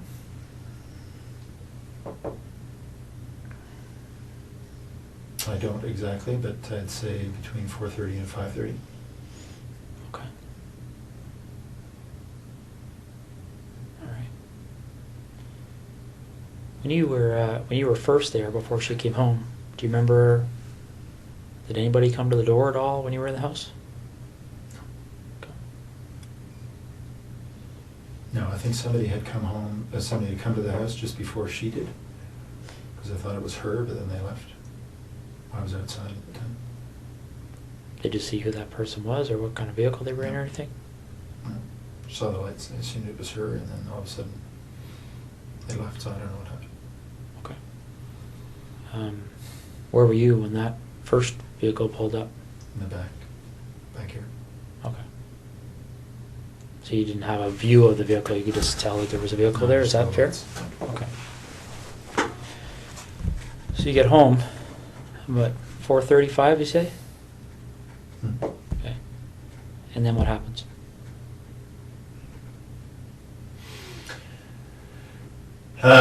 Well, she was go to the bathroom, and had a quick shower, wash her. Then we went into my bedroom. And went to sleep a little bit. She was tied up. How was she tied up at that point? Stands behind her back. I put tape over her eyes from the beginning. So that's what she had. Okay. When they find her, is that tape going to be there, or was it ever removed? No, I removed it. Okay. What kind of tape? Duct tape. All right. The duct tape that you used, where's that roll? It's all gone. I used the rest of it to bind her body.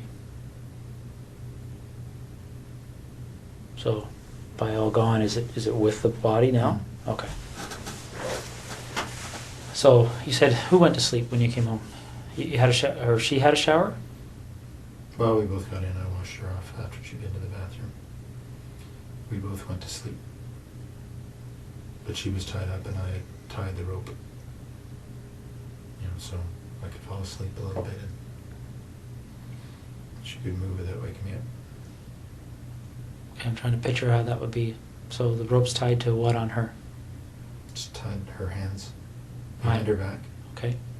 And then the rope just wrapped around me a couple of times, so there was no slack.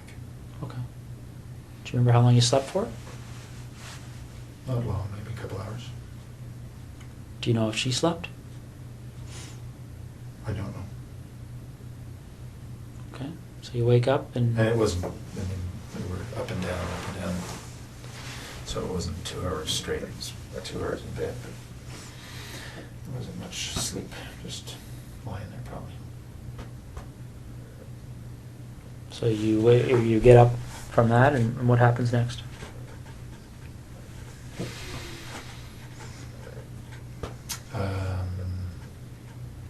She had a seizure, actually.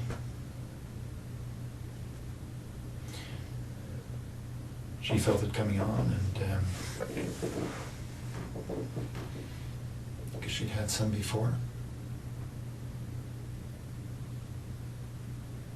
Lasted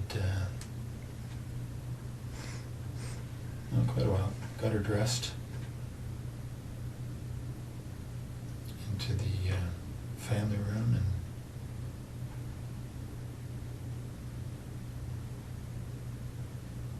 and anyway, she recovered. She got obviously stress,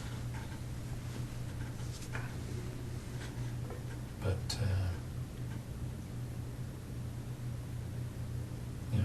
probably went on for about 15 minutes. Sort of it.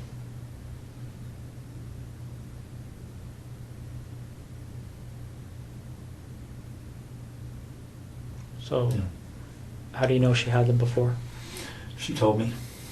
Did she tell you why she gets them? Well, she suggested it was stress. Yeah, so she felt herself start to tense up and said she thought she was going to have a seizure.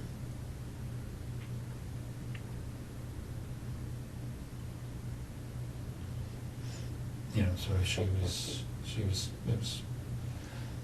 you know, convulsions, is what she was having. Okay. So she recovered from that? Yep, I stayed with her and talked her through it and made sure she didn't bite her tongue. Okay. And then what happened? Well, then we had a little lie down right there because she was obviously exhausted. Put a cover over her and she went to sleep.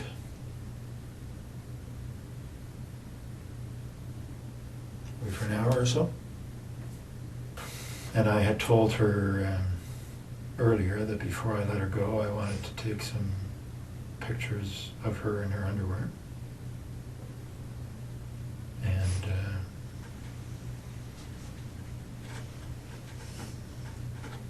have sex with her.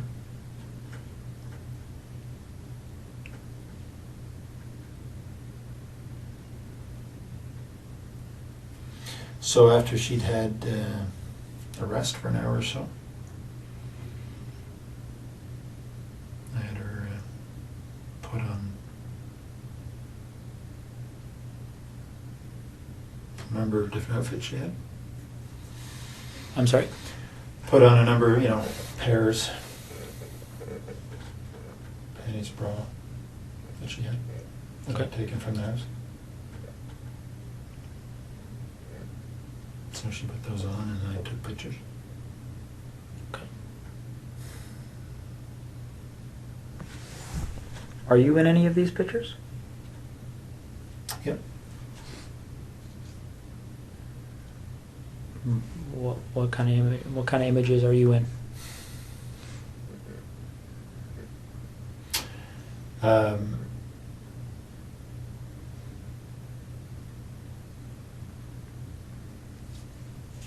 Well, I'm with her. There's on the hard drives. You'll see there's video as well. So there's video of the.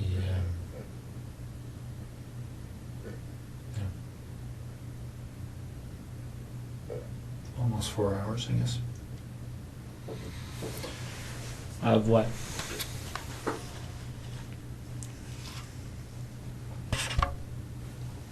Well, of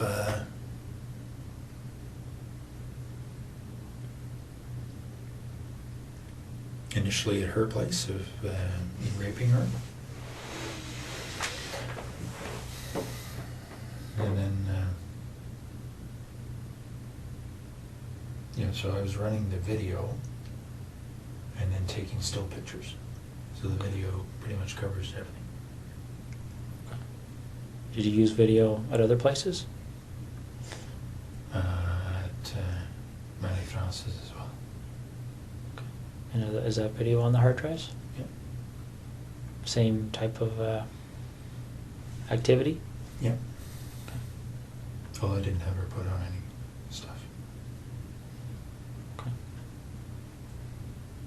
So Jessica poses for these pictures and there's videos and then what happens?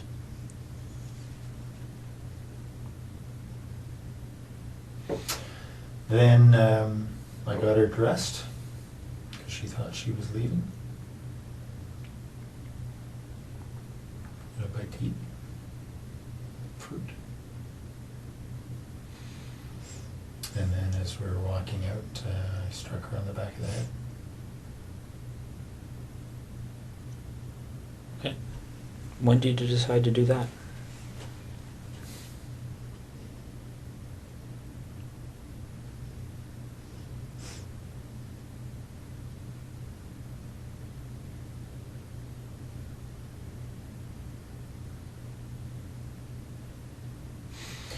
Well, I was pretty sure that I wasn't going to let her leave, but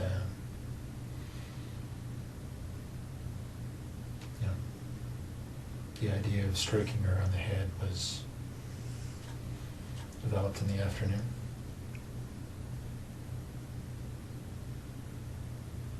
And what was that strike supposed to accomplish? In your mind, what was the intent of doing that? Well, I thought I would be able to knock her out, and then I was going to strangle her. Okay. So when you actually do strike her, what's the result? Her skull gave way a little bit. Felt like, and there was a lot of blood, so I think that's what happened. She was immediately unconscious.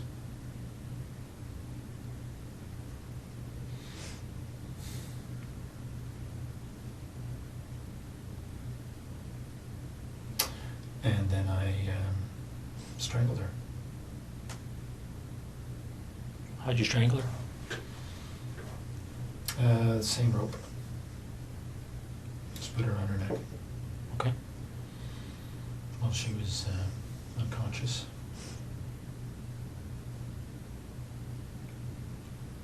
Now, what happened to the zip tie that was around her neck earlier?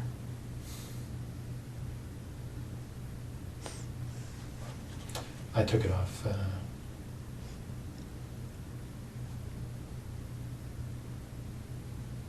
Around then, I guess.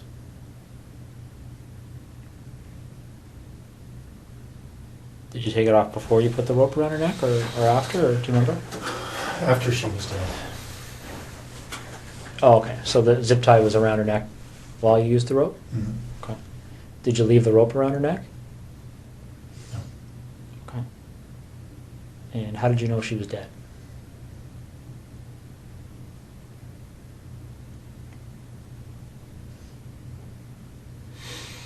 She, well, her body stopped moving.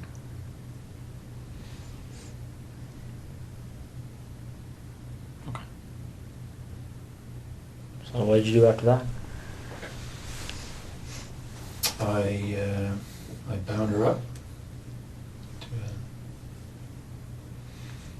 a sort of fetal position.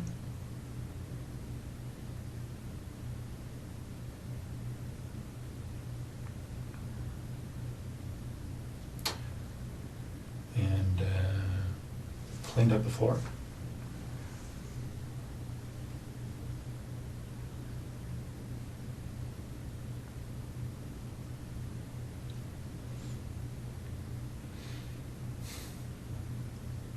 No, you say you bound her up. Are you referring to the duct tape that you talked about earlier? Yeah. Okay. So then what did you do?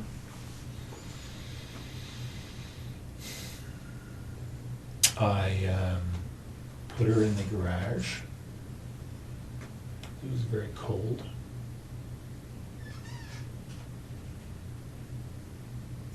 And then I went into the base. Okay.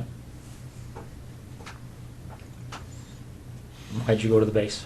Pardon me? Why'd you go to the base? Because I was flying early the next morning. Okay. So what time did you leave to go to the base? Well, I told you about between 9 and 10 or so.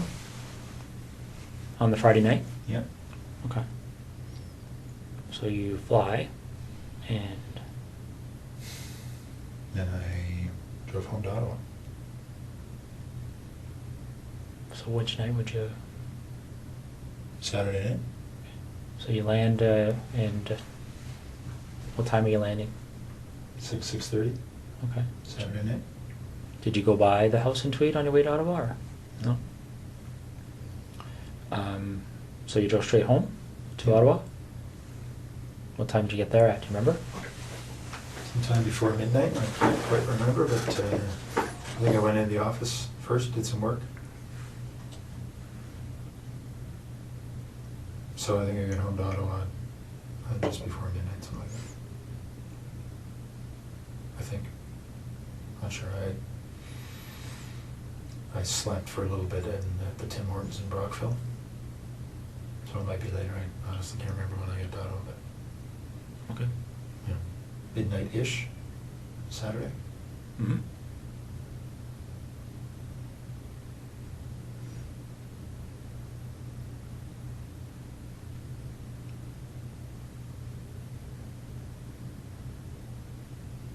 So you get home, you're in Ottawa, what do? Go to bed or Yeah.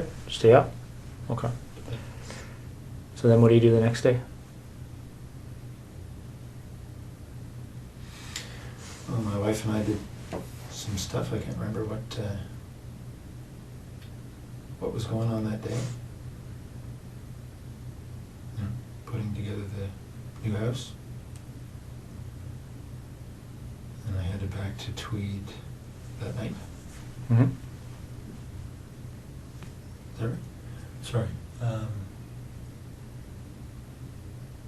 No, I didn't. I had Monday off.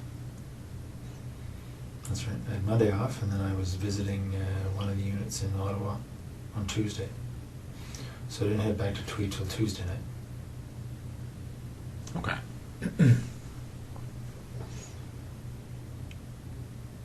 So you get back to Tweed, and what happens next?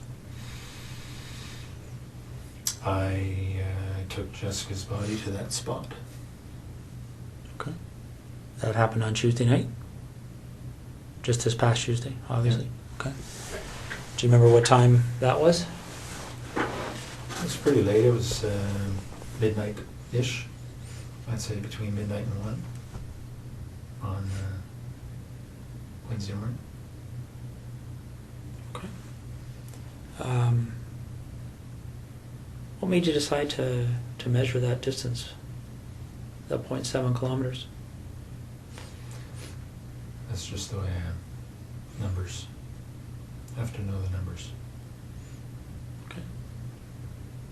And how did you leave her? I just left her tucked behind a fairly large rock. Okay. Is that duct tape still on her? Mm-hmm.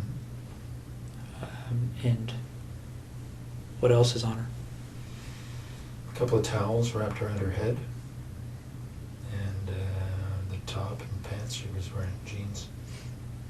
Okay. Did you ever go back there? No. Right.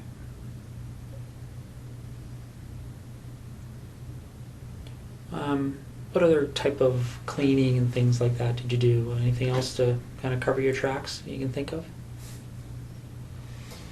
I vacuumed the house and I wiped the floor, washed the floor. Okay. What about your truck? Did you do anything with that? Just washed today because it was a mess, and vacuum. Okay.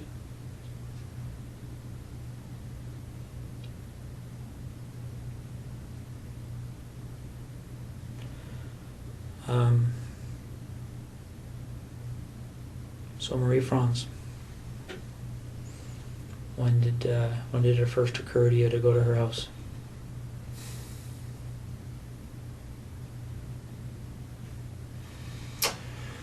Well, probably in October. October, November, not quite sure, but somewhere in that time frame.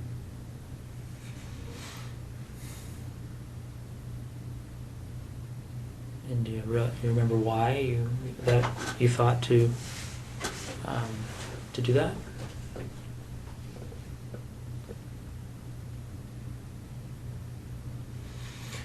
Well, she had said she lived alone when the one time I met her. Mm-hmm.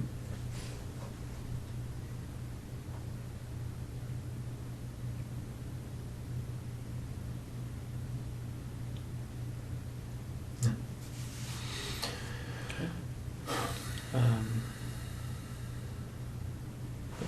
Just trying to understand why her versus the dozens of other women you probably come across on a daily basis.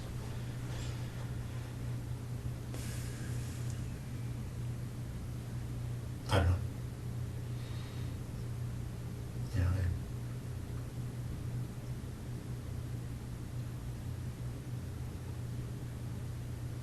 I went out there when she wasn't home just to see where she lived. And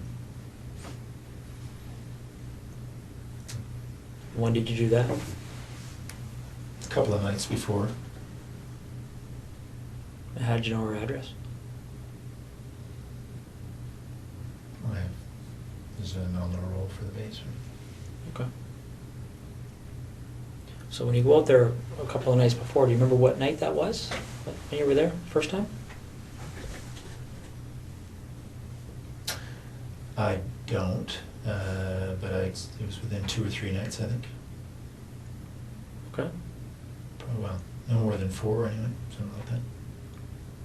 And did you actually go into her house on that occasion, or did you? Okay. So what happened that night? How'd you get into her house? This window on the side of the basement. Side window. Okay.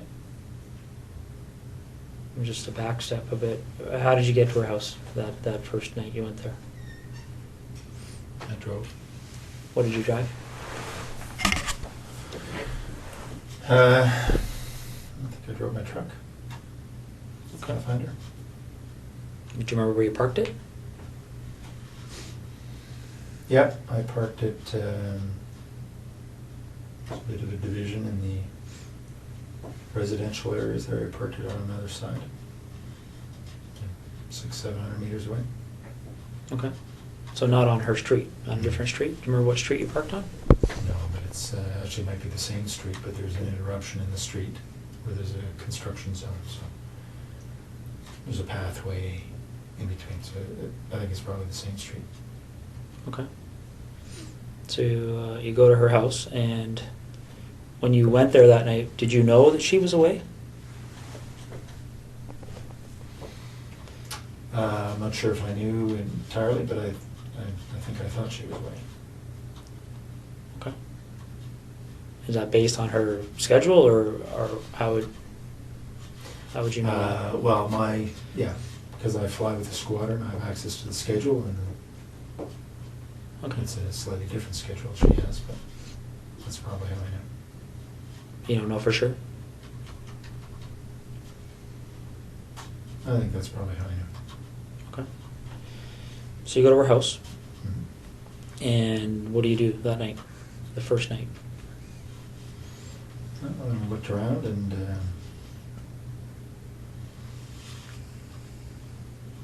make sure that she was living there alone.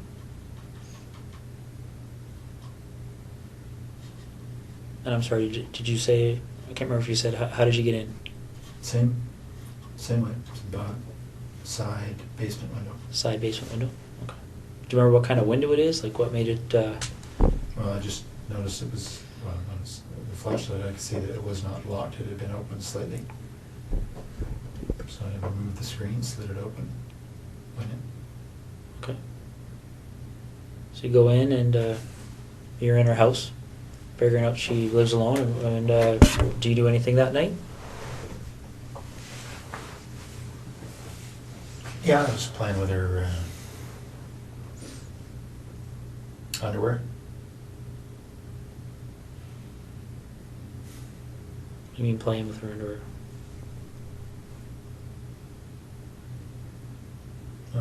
Wearing it. Okay. Doing anything else?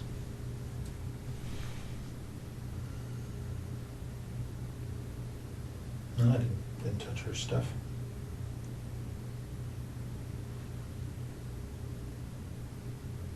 What do you mean you didn't touch her stuff? I mean, you touched her underwear, but... Yeah. So- But nothing else. Okay. Did you take any of the underwear with you that night? Yeah, a few pieces. And where did you find the underwear when you went in? Your drawer. Was it clean? Was it used? Or, Clean.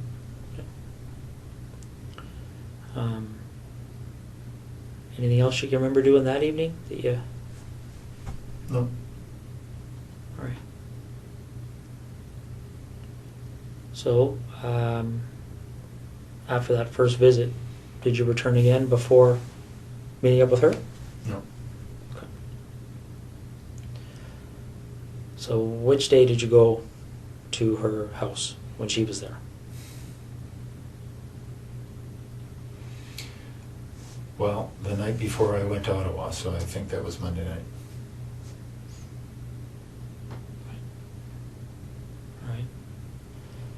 So let's walk through that. What time do you think you got there? About 11 or so, probably.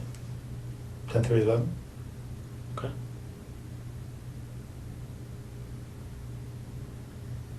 Yep, so she was on the phone in her room. I could hear that from the backyard. I got in through the side window. The same basement window? Mm-hmm. How could you hear from the backyard? What was... Just hear her on the phone. From beside the house. Could hear her through the walls that she was on the phone. Okay. Any idea who she was talking to or what she was talking about? No, couldn't hear that well. Okay. So you go in through the basement window. And what are you wearing when this is happening?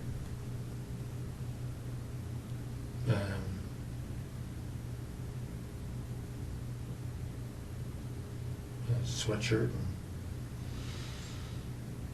Dockers, I guess. And the 2 pieces on my head. Okay. And where are those 2 pieces now? Pieces that you wore on the head? They're probably in my bag, in my luggage bag in Edison, the bedroom. What does your luggage bag look like? It's a blue duffel bag type thing. It's right beside the bed. Okay. Is it the only blue duffel bag in your bedroom? Mm-hmm. And these pieces, what do they look like again? It's a blue headband. Okay. Standard blue, winter headband.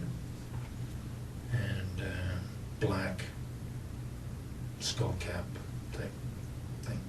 Okay. Any insignias or anything on them? Yeah, there are, but I don't know what they are. The blue headband has something stitched, a name of some sort stitched on it. And the skull cap has some sort of white emblem on the black. Don't know what it is. Are they like sports emblems or company emblems or? It's the manufacturer's. Okay. Anything else in that blue duffel bag? I don't think so. Is it full of things other than? Just my clothes. Okay.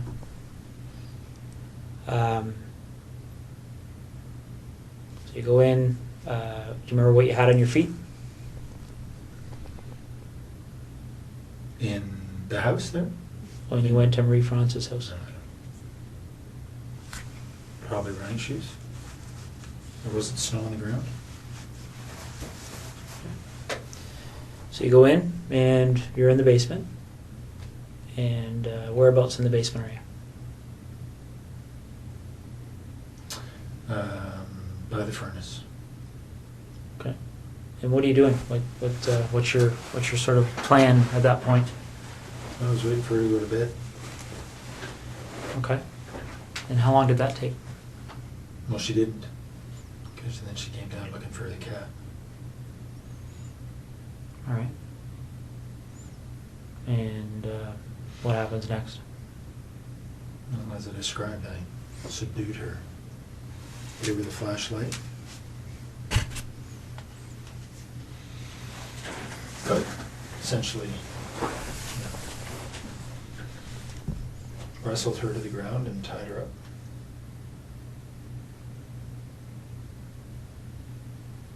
Okay. And what did you use to tie her up? Same rope, green rope. It's in tweed. Is it just green or like how long is this piece of rope? It's probably 20 feet. It's a boat rope. It's got some red specks in it, I think. Okay. Is there lots of ropes in tweed, or is this probably the only rope? No, there are two lengths. 2 lengths of the same green rope? And were they both used? Well, I only ever had one with me, so I don't know if I used the same piece both times or not, but Only 2 lengths of rope. Okay. So you tie her up. How did you tie her up after you subdued her? Okay. And what is she wearing at that point? She wasn't wearing anything to start with. So when she came down to the basement, she had no clothes on? Mm-hmm. She had some sort of a shawl over her shoulder. Okay. And she immediately dropped when she saw me. Did she say anything when she saw you? She did. She called out, "You bastard." Okay. And then what happened? Then I subdued her as I described. By hitting her with that red flashlight? Mm-hmm. Okay. Although they were more glancing blows. Cut her skin, but weren't doing much else. Okay. She fell over and then I subdued her. And she tripped. How did you tie her at that point? Like, I know you used the rope, but what did you tie her up like? Just told her to pulled her hands behind her back and just tied her wrists together. Okay. And then what happened after that? Then I took her upstairs.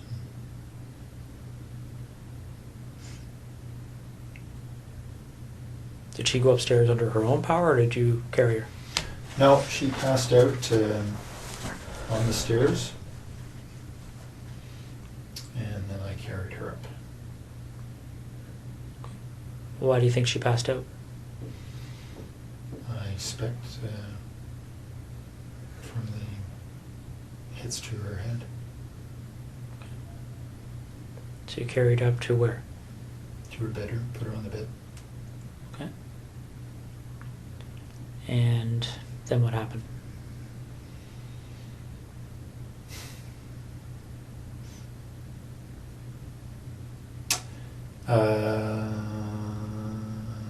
Well, as I described, I think she's on the bed. I raped her over a period of time. Okay. And again, just to be specific, what sex acts took place? Just vaginal. Your penis and her vagina? Yeah. Any condom used? No. Did you ejaculate? No. Did you ejaculate at any point with her? No. Okay.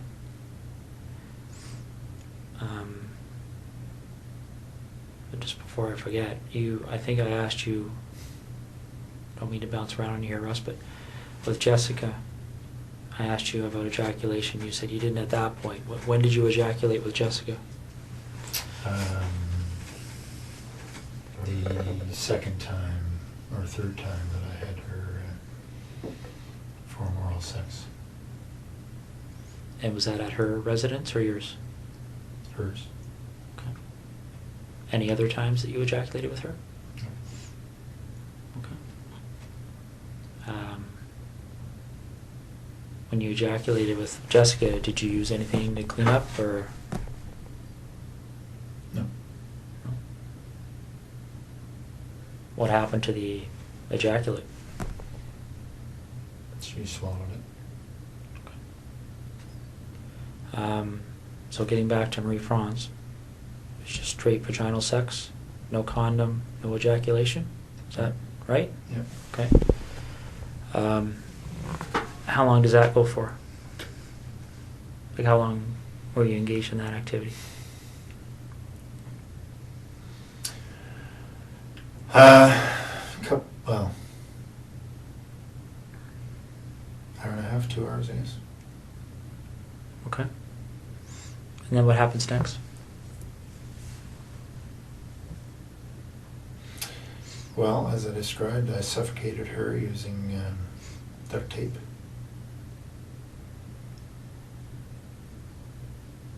Why did you decide to do that?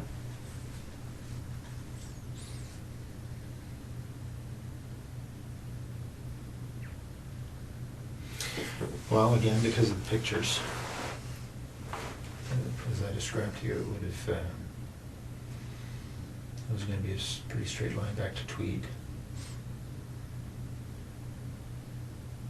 Okay. But why did you decide to use that method versus something else?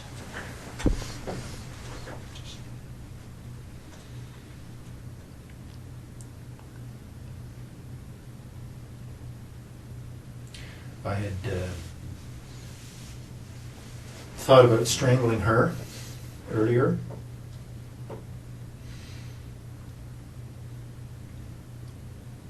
That's on the video.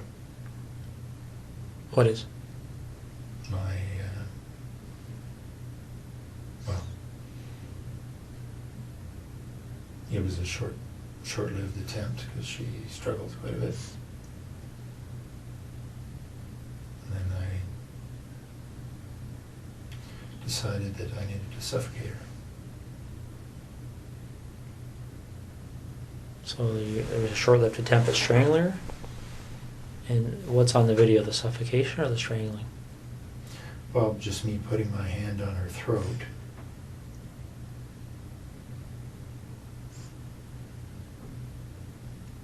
And then her responding. No surprise, very aggressively. Okay. Any videos of the suffocation part or pictures of that? Now you mentioned that you brought the rope with you. Where did the duct tape come from? I brought it.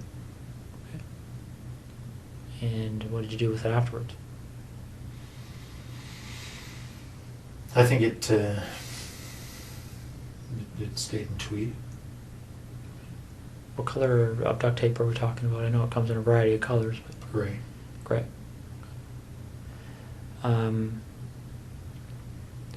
So before the suffocation, obviously, how long do you think you were with her from the point, well, how long do you think you were in that house from the point you went in that window to the point you left?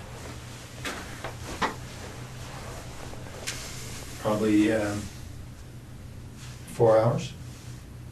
Okay. So, correct me if I'm wrong, did you say you got there at 11? Or around 11? I think that's right. Okay. So you left around 3 in the morning? Well, I was in the basement for quite a while before she came down. Right? She wasn't going to bed. So I was probably in the basement for 30, 40 minutes. Okay. So by the time she saw me, it was probably closer to midnight. All right. But I didn't have a watch on, so I'm not sure. Any gloves?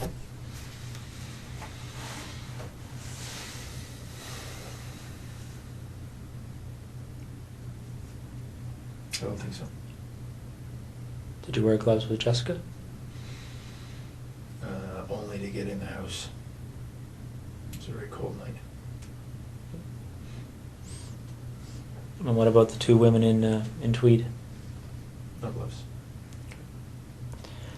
So while you're with Marie Franz, what kind of conversations are taking place? Anything she said to you stick out in your mind? No, I taped her mouth. There's no conversation. Okay. When did you tape her mouth? As soon as I got her up to the bedroom. And why did you decide to do that? Because she was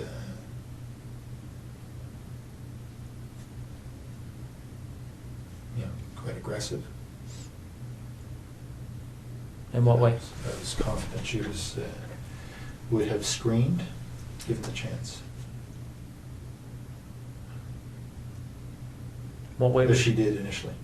Did she? Okay. In the basement. So in what way was she aggressive? Well, just in, when she discovered me, she was very vocal, screamed quite a bit, until I'd subdued her, so I expected she would scream again, given the chance. Okay. Do you remember how you left her residence? Back door. Patio door. Okay. Did you take anything with you that night? Some of her underwear. Anything else? No. All right. Did you do anything else to try and cover your tracks with Marie France?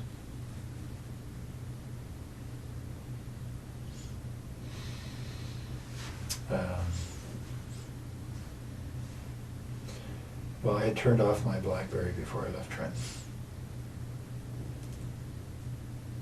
Other than that, no. Do you remember trying to destroy any kind of evidence there, or anything you thought may have produced evidence or anything? Oh, I took her sheets off the bed and ran them through the laundry. Okay. Like the laundry where? In her house. Okay. Did you run them completely through? Did you wait for it to finish, or? No, I just put them in and put a whole bunch of bleach in and let it go. Okay. So the night you went to her house and got there at 11, you came from where? Like you said, you left Trenton. You Yeah. turned off your BlackBerry.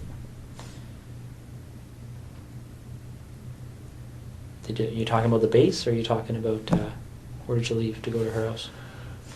Well, no, I just turned off my BlackBerry before I left the Trenton area. I would have left from the base after work. All right. When did you what time do you think you turned your BlackBerry off? Well, it's only a half-hour drive to Brighton, so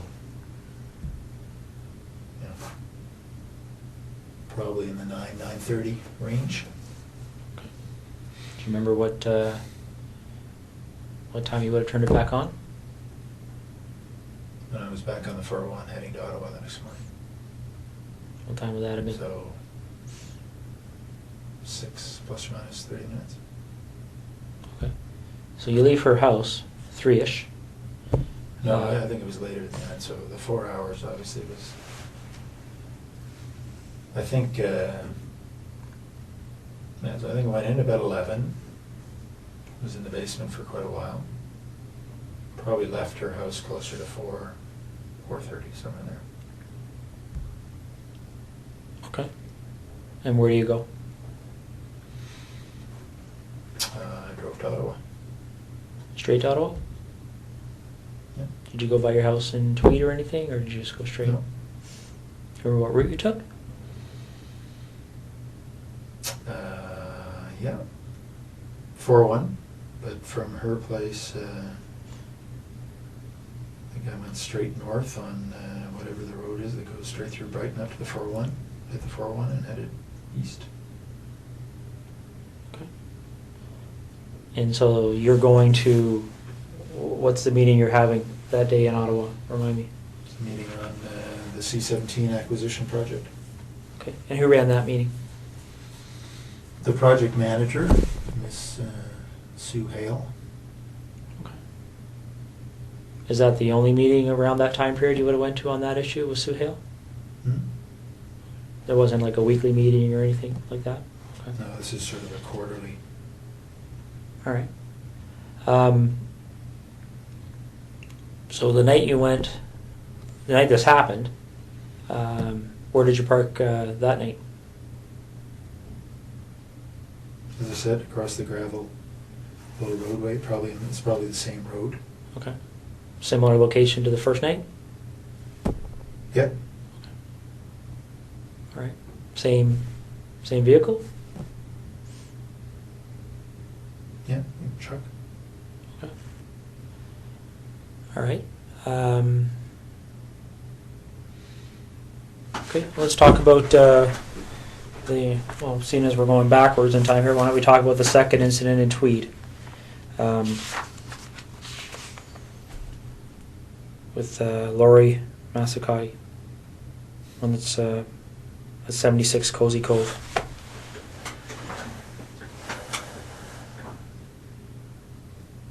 How did you decide on her? I knew she lived alone. That's it. And how did you know that? 3 doors down, and didn't know her, but I knew she was pretty lone. She had a boyfriend and hadn't been around.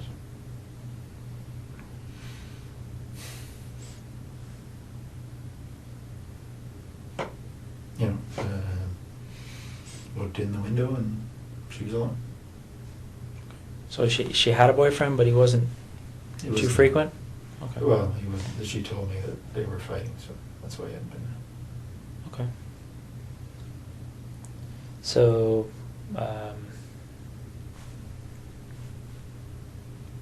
did you look in her house before the night that this incident happened, or when did you do that? I had been in within the week, probably a couple of nights earlier. What did you do that night? I looked around to see if there are any permanent signs of her boyfriend, I guess. Took 1 or 2 pieces of her underwear.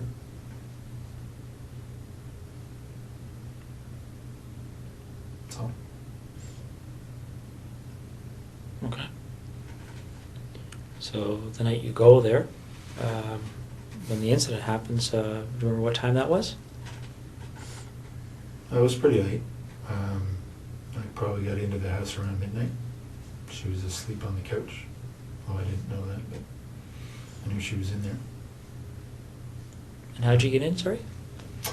Window in the back of the house. There's a little sunroom. Was it just something you had to slide, or how did you I had get to that? remove the screen and slide it up. Okay.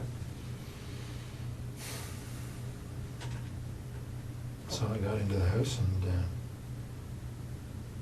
she was asleep in front of the TV.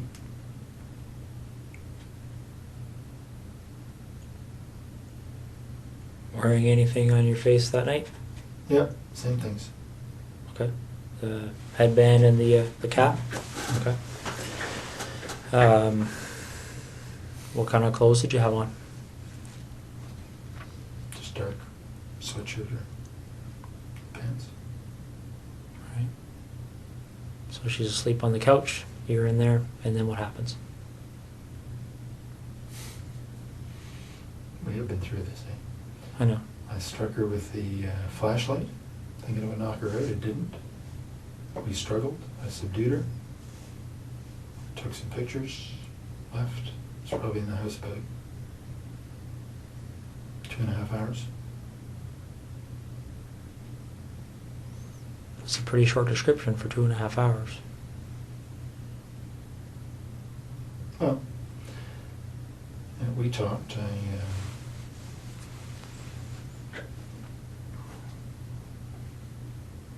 told her I wasn't going to hurt her.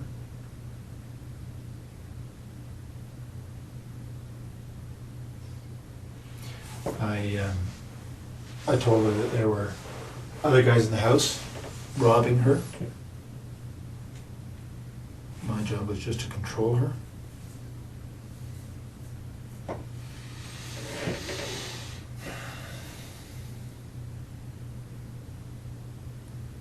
What did she say to that? She was scared. Worried she was going to be seriously hurt. Did she say that, or did you just assume that? No, she said that. She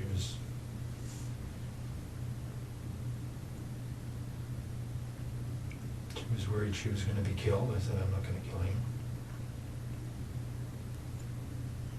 What did you do with, you said you took pictures of her, clothed, unclothed? Both. Clothed initially and then unclothed. Are you in any of those pictures? I don't think so.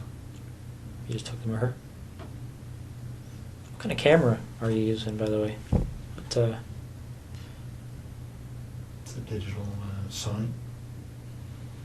You just have the one camera? Yeah. And the video camera. Also, they're two separate. Yep. Some cameras take video, right?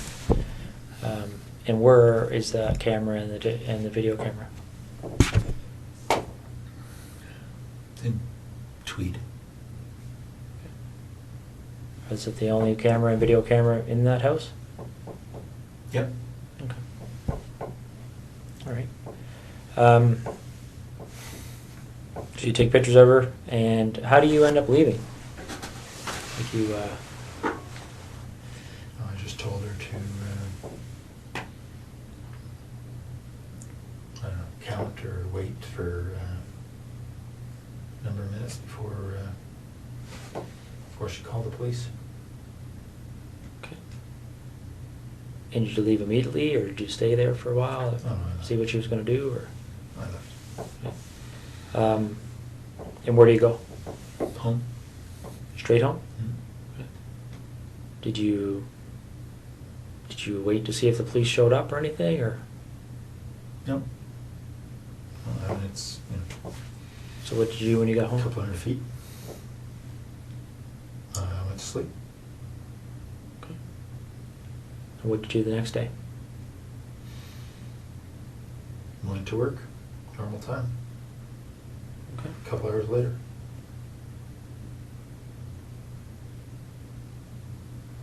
All right. Do you remember how her clothing was removed?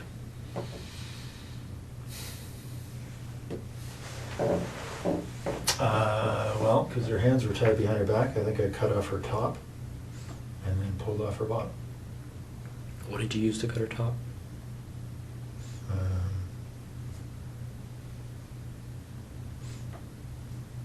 I can't remember if it was a knife or like a folding X-Acto knife or Leatherman or one of the two. Are these items that are in your house in Tweed? Yep. Okay. Was there ever any other time you used a knife to cut off clothing or anything else? Do you remember? I cut off Jessica's top with a knife. So her hands were tied behind her back. That's all. Okay. And where's that knife? Which knife did you use that time? That was the Leatherman. That was leather? Tweed. Is it the only Leatherman in Tweed? Mhm. Okay. So on the 16th of September, when you went in that night, was that the first time you'd been in her house? Yep. Okay. And why her? Just because I'd seen her and she was cute. That's it.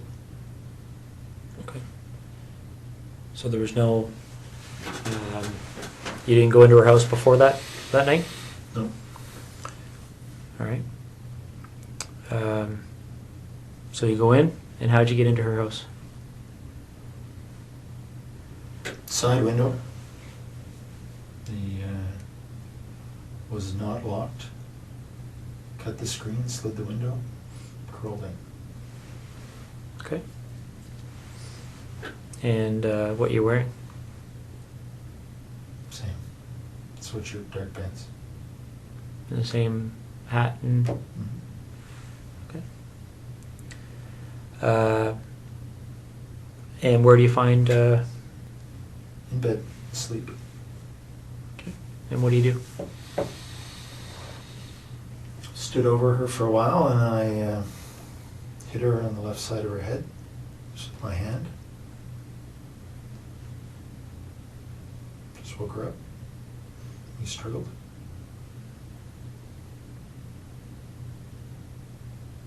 You know, I just lay on her.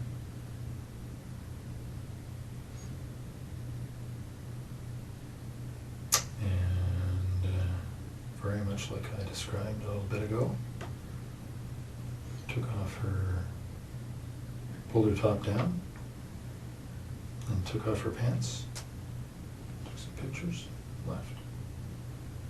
Do you remember her saying anything to you? Yes. What did she say to you? All kinds of things. You know, she had a young baby just next door. the other room, 8 months or so. She's obviously concerned about the baby. Concerned for herself. I assured her I was not going to hurt her. Physically, anyway.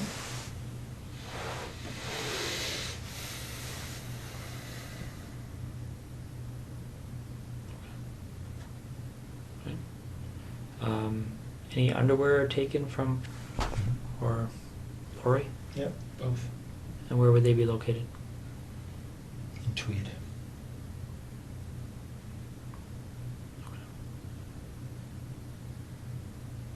And why are they in Tweed as opposed to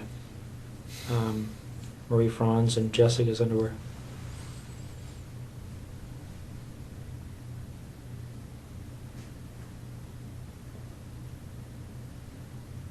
I don't know. Do you remember how much of their underwear you took?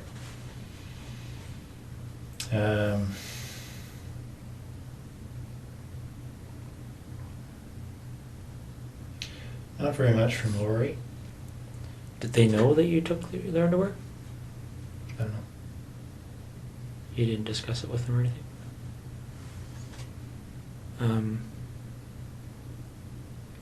So where in Tweed would their underwear be?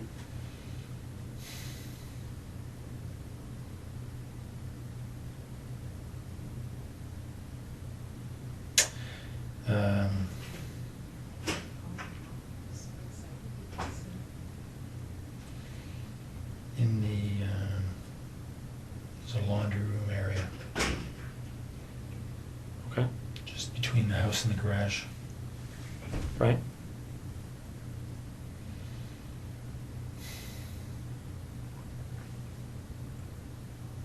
So where in that laundry room area would they be kept? There's a cupboard up top. They're in a duffel bag. What's the duffel bag look like? It's a green army duffel bag. Okay. Are they all in the same duffel bag? Is there anything else in that duffel bag? Just underwear. Okay.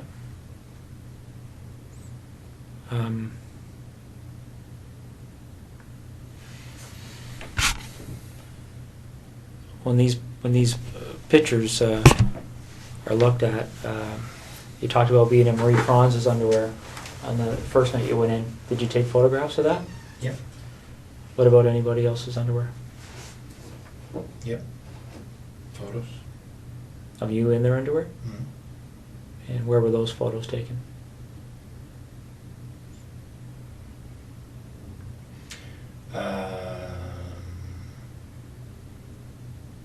Well, sometimes in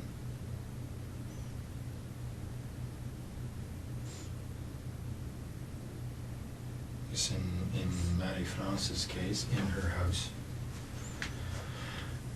The others in my house. In Tweed? Mm-hmm. So is this a matter you would take the underwear, go back, and then at some point put the underwear on and take pictures? What about Jessica's underwear?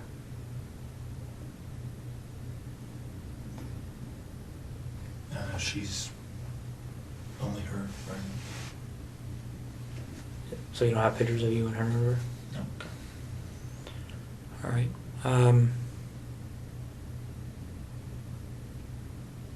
Okay. Well, I guess I just have a couple of questions for you. I mean, I'm sure there's going to be more questions, but I guess what's on my mind right now, Russ, is what made you decide to tell me this tonight?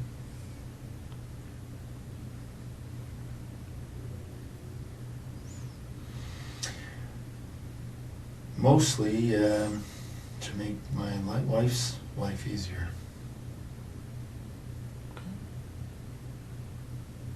Is what you've told me tonight the truth? Yeah. Okay.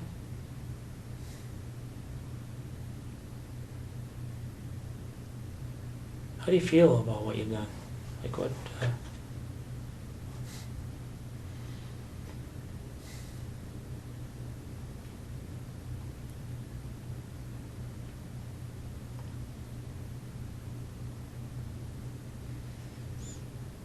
Disappointed. Okay. me ask you this: if this didn't come to the point it's at right now, if for whatever reason you didn't end up on our radar, so to speak, do you think it would have happened again?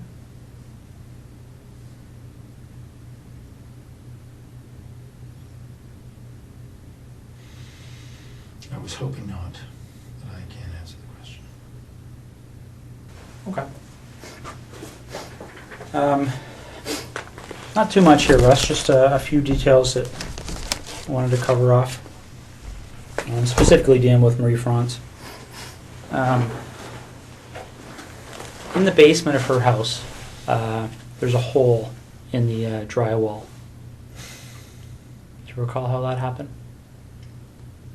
Whereabouts? I don't know specifically, but it's downstairs. I don't remember that. No. Okay. Do you remember doing anything with her in the basement where you may have used some clothing or something to secure her? Yeah, I tied her up against one of the poles in the basement initially. I went outside and put the screen back on and secured the window. Okay. While she was tied to the pole? Yep.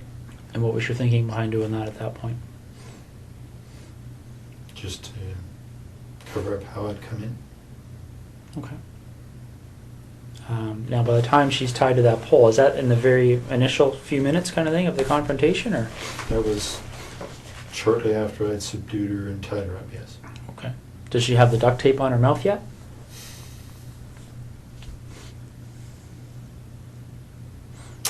I think probably.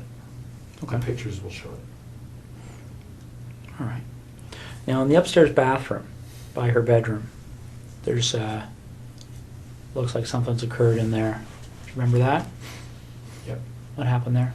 She had passed out on the bed, and I had gone to look out the front window, see if anybody was coming. And she got up and closed the bedroom door and raced into the bathroom trying to get somebody's attention.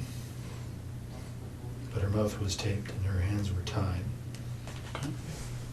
What did you do as a result of that? Well, I just got in and subdued her again and got her back into the bedroom. Okay. Didn't do anything, just regain control of her. Okay. If I remember correctly, there's a bit of blood in there. Do you know where that blood would have, how that would have occurred? All the blood was from the initial hits as I was trying to subdue her. Okay. Her skin breaking with the blows to her head. Okay. Do you recall blood being in the bathroom? No, actually, I didn't have the light on in there, but it didn't surprise me. Okay. There's a pair of underwear and some socks on the floor of that bathroom that belonged to her. Do you remember how they got there? Do you remember seeing them? See them. Okay. What do you recall doing to her breasts? It's pretty clear that there was something happened to her breasts. Do you remember what that might have been? No, I certainly touched her breasts. I didn't do anything to hurt them. I remember that. No. Okay. All right. Well, Russ. Now, when I suffocated her, she was on her front, so may have been something there. But What do you mean? well, she was lying on the floor in the bedroom as I suffocated her, and obviously struggled. May have been in there that something happened, but I didn't do anything specific to her breasts. Okay. So when you suffocated her, that's when you had the duct tape over her mouth and nose, Mhm. and that's on the floor. Yep. And then what happens after that? Well, she died, and I then took the duct tape off her head and put her on the bed and covered her up with duvet. Okay. And what was your thinking behind doing that?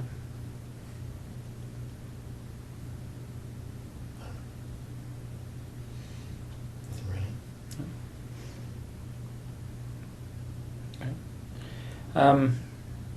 As you might expect here, Russ, certainly even now, one of the Ottawa investigators mentioned to me that there's a number of incidents that have gone unsolved over the years. Can I was going to get into that. Can I go to the washroom quickly? Yeah, I can get somebody to take you to the washroom. Okay. Following the interrogation, Colonel Russell Williams led investigators to key evidence, including hidden caches of stolen lingerie, photographs, and the location where he had discarded the body of Jessica Lloyd. His full confession unraveled a double life that stunned the nation: a respected military commander who had secretly committed dozens of break-ins, sexual assaults, and 2 murders. Williams was arrested and charged with multiple offenses, including first-degree murder, sexual assault, and forcible confinement. In October 2010, he pleaded guilty to all 88 charges against him. The court sentenced him to 2 life terms with no chance of parole for 25 years. He was stripped of his rank, his military awards were revoked, and his uniform was burned. Today, he remains incarcerated at Port Cartier Institution. If you found this video informative, please consider leaving a like and subscribing to the channel, as it really helps support our work and allows us to continue covering important stories like this one. Thank you.